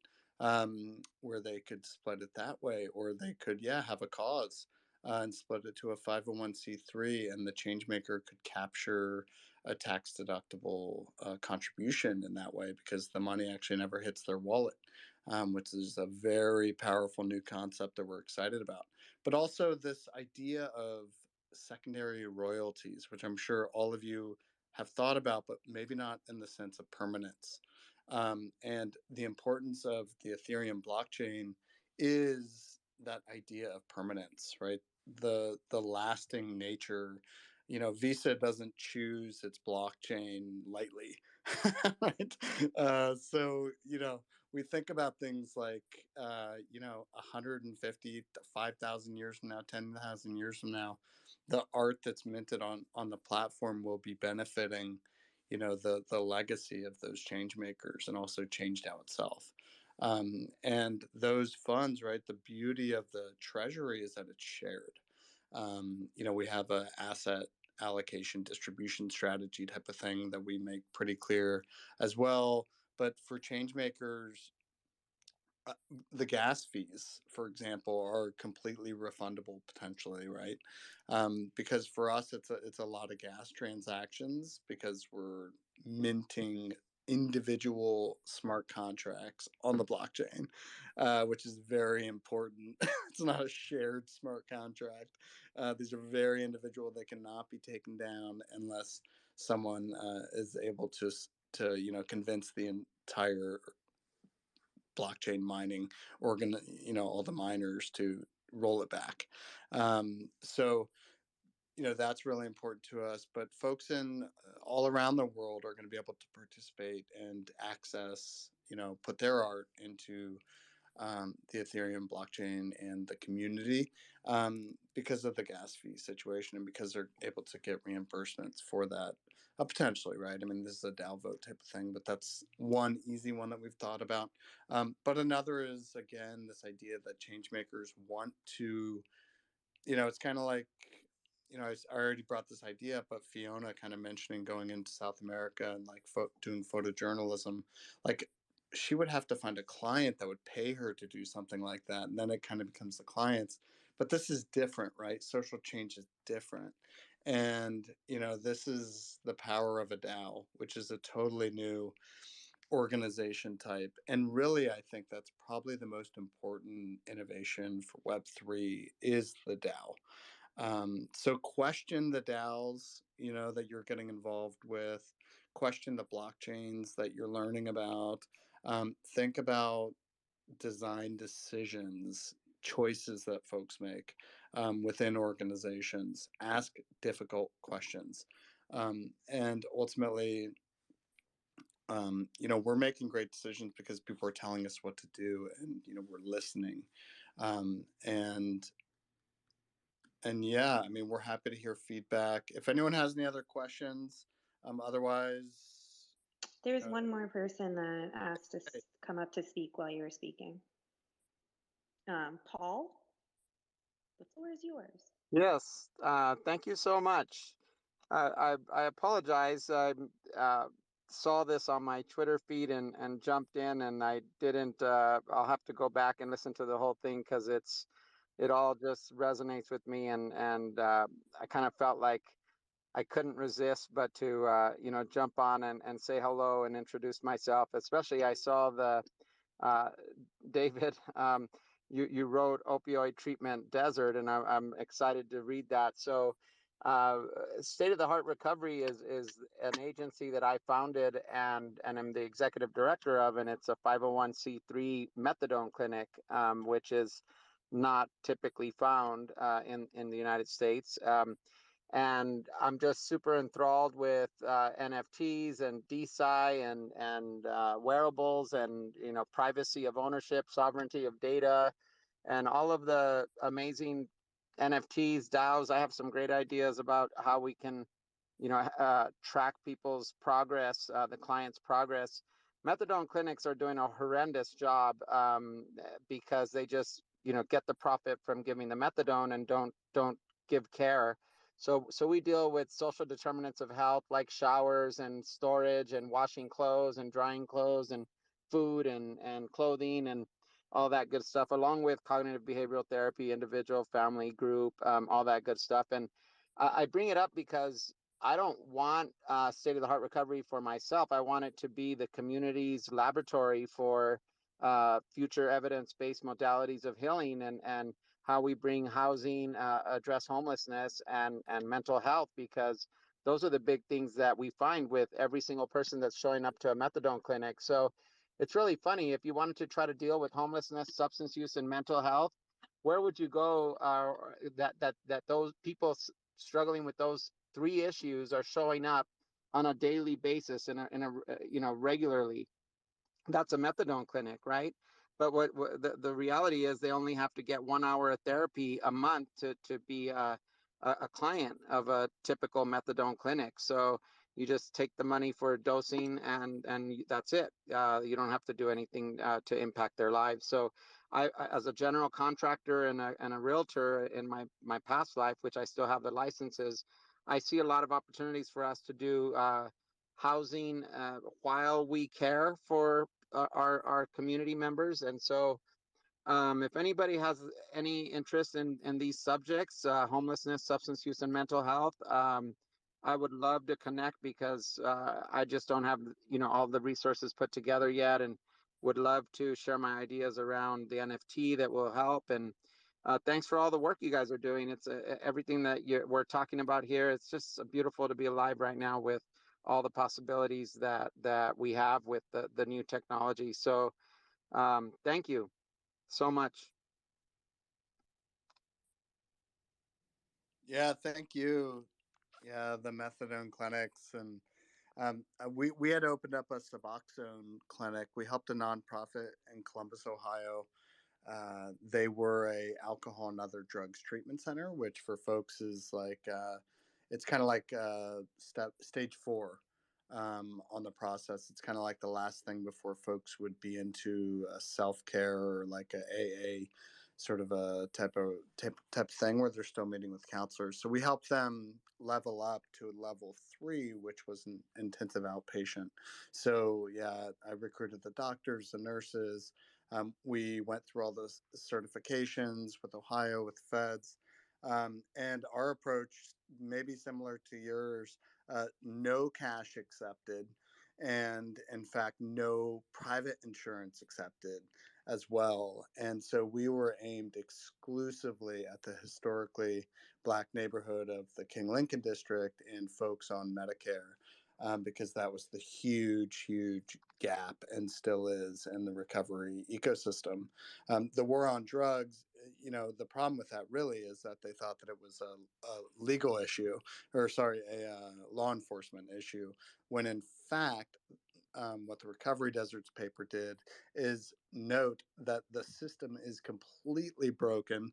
It's actually completely biased toward white males because the recovery ecosystem itself was designed around alcoholism, which was primarily white males.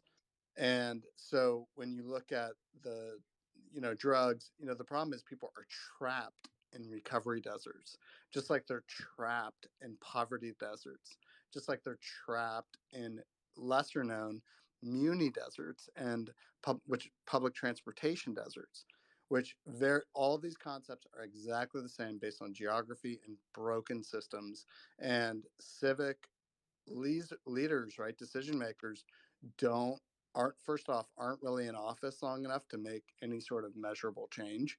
So they're all in there just trying to take little low bites of the apple, and get on TV as much as they can, which is a problem. So like big drug busts and stuff like that help them do that, whereas systemic change is a disaster.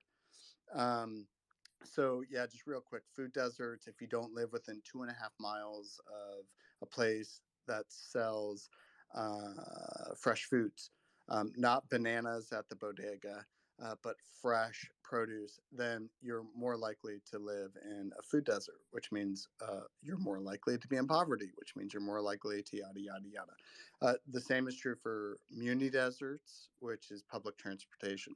So if you don't live within 1 mile of access to a bus station, a bus stop, any sort of like public transportation, then likely to live in an area of poverty and to stay trapped in that area of poverty.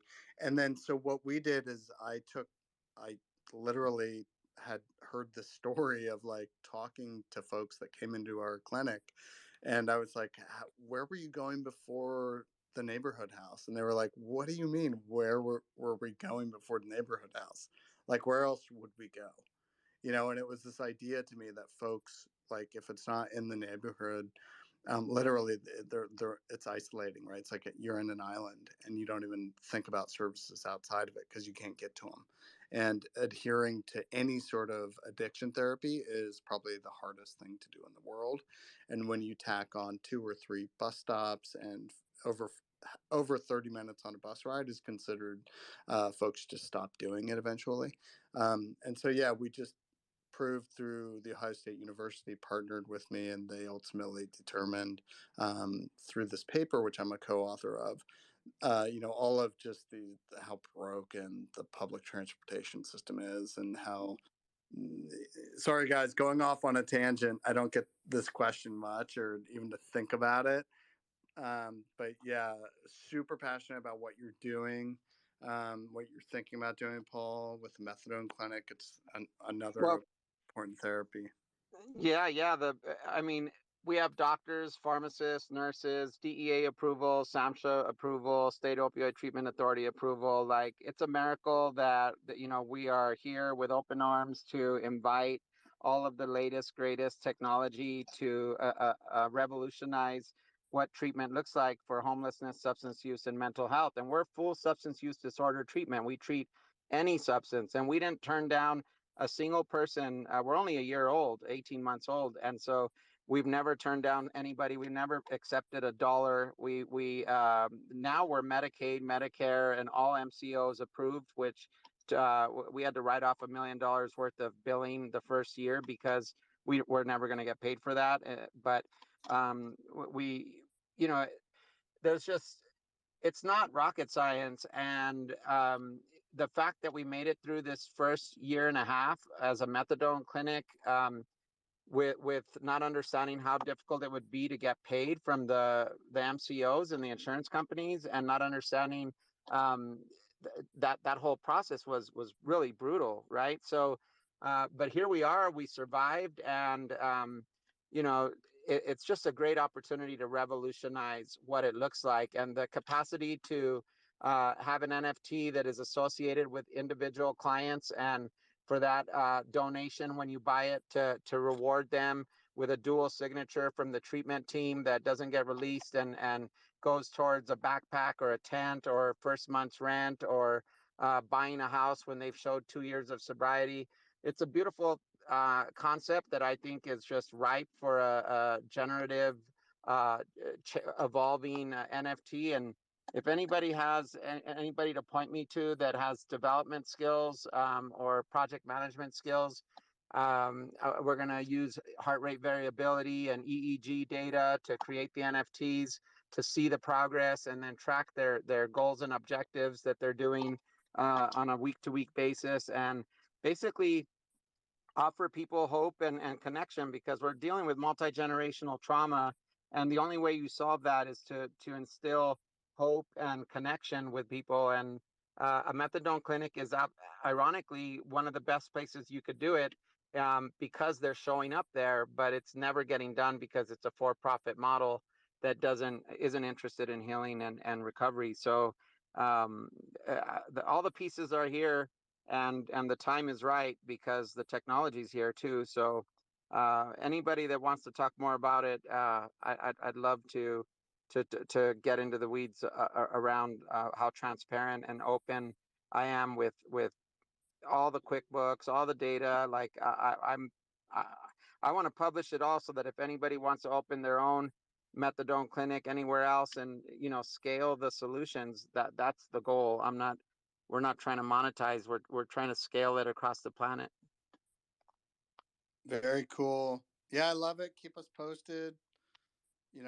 Definitely we want to hear about it. I mean, this is the kind of thing I'm interested in learning more about. I mean, for us, we're changemaker led.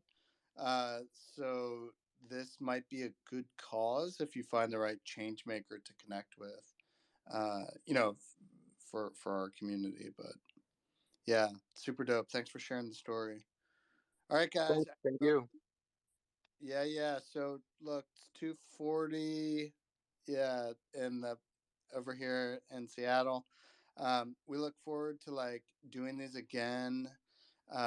Feel free to reach out on our website. Right now, our Discord is closed, as we pointed out, which is intentional. We're really taking a deep look at the idea of community.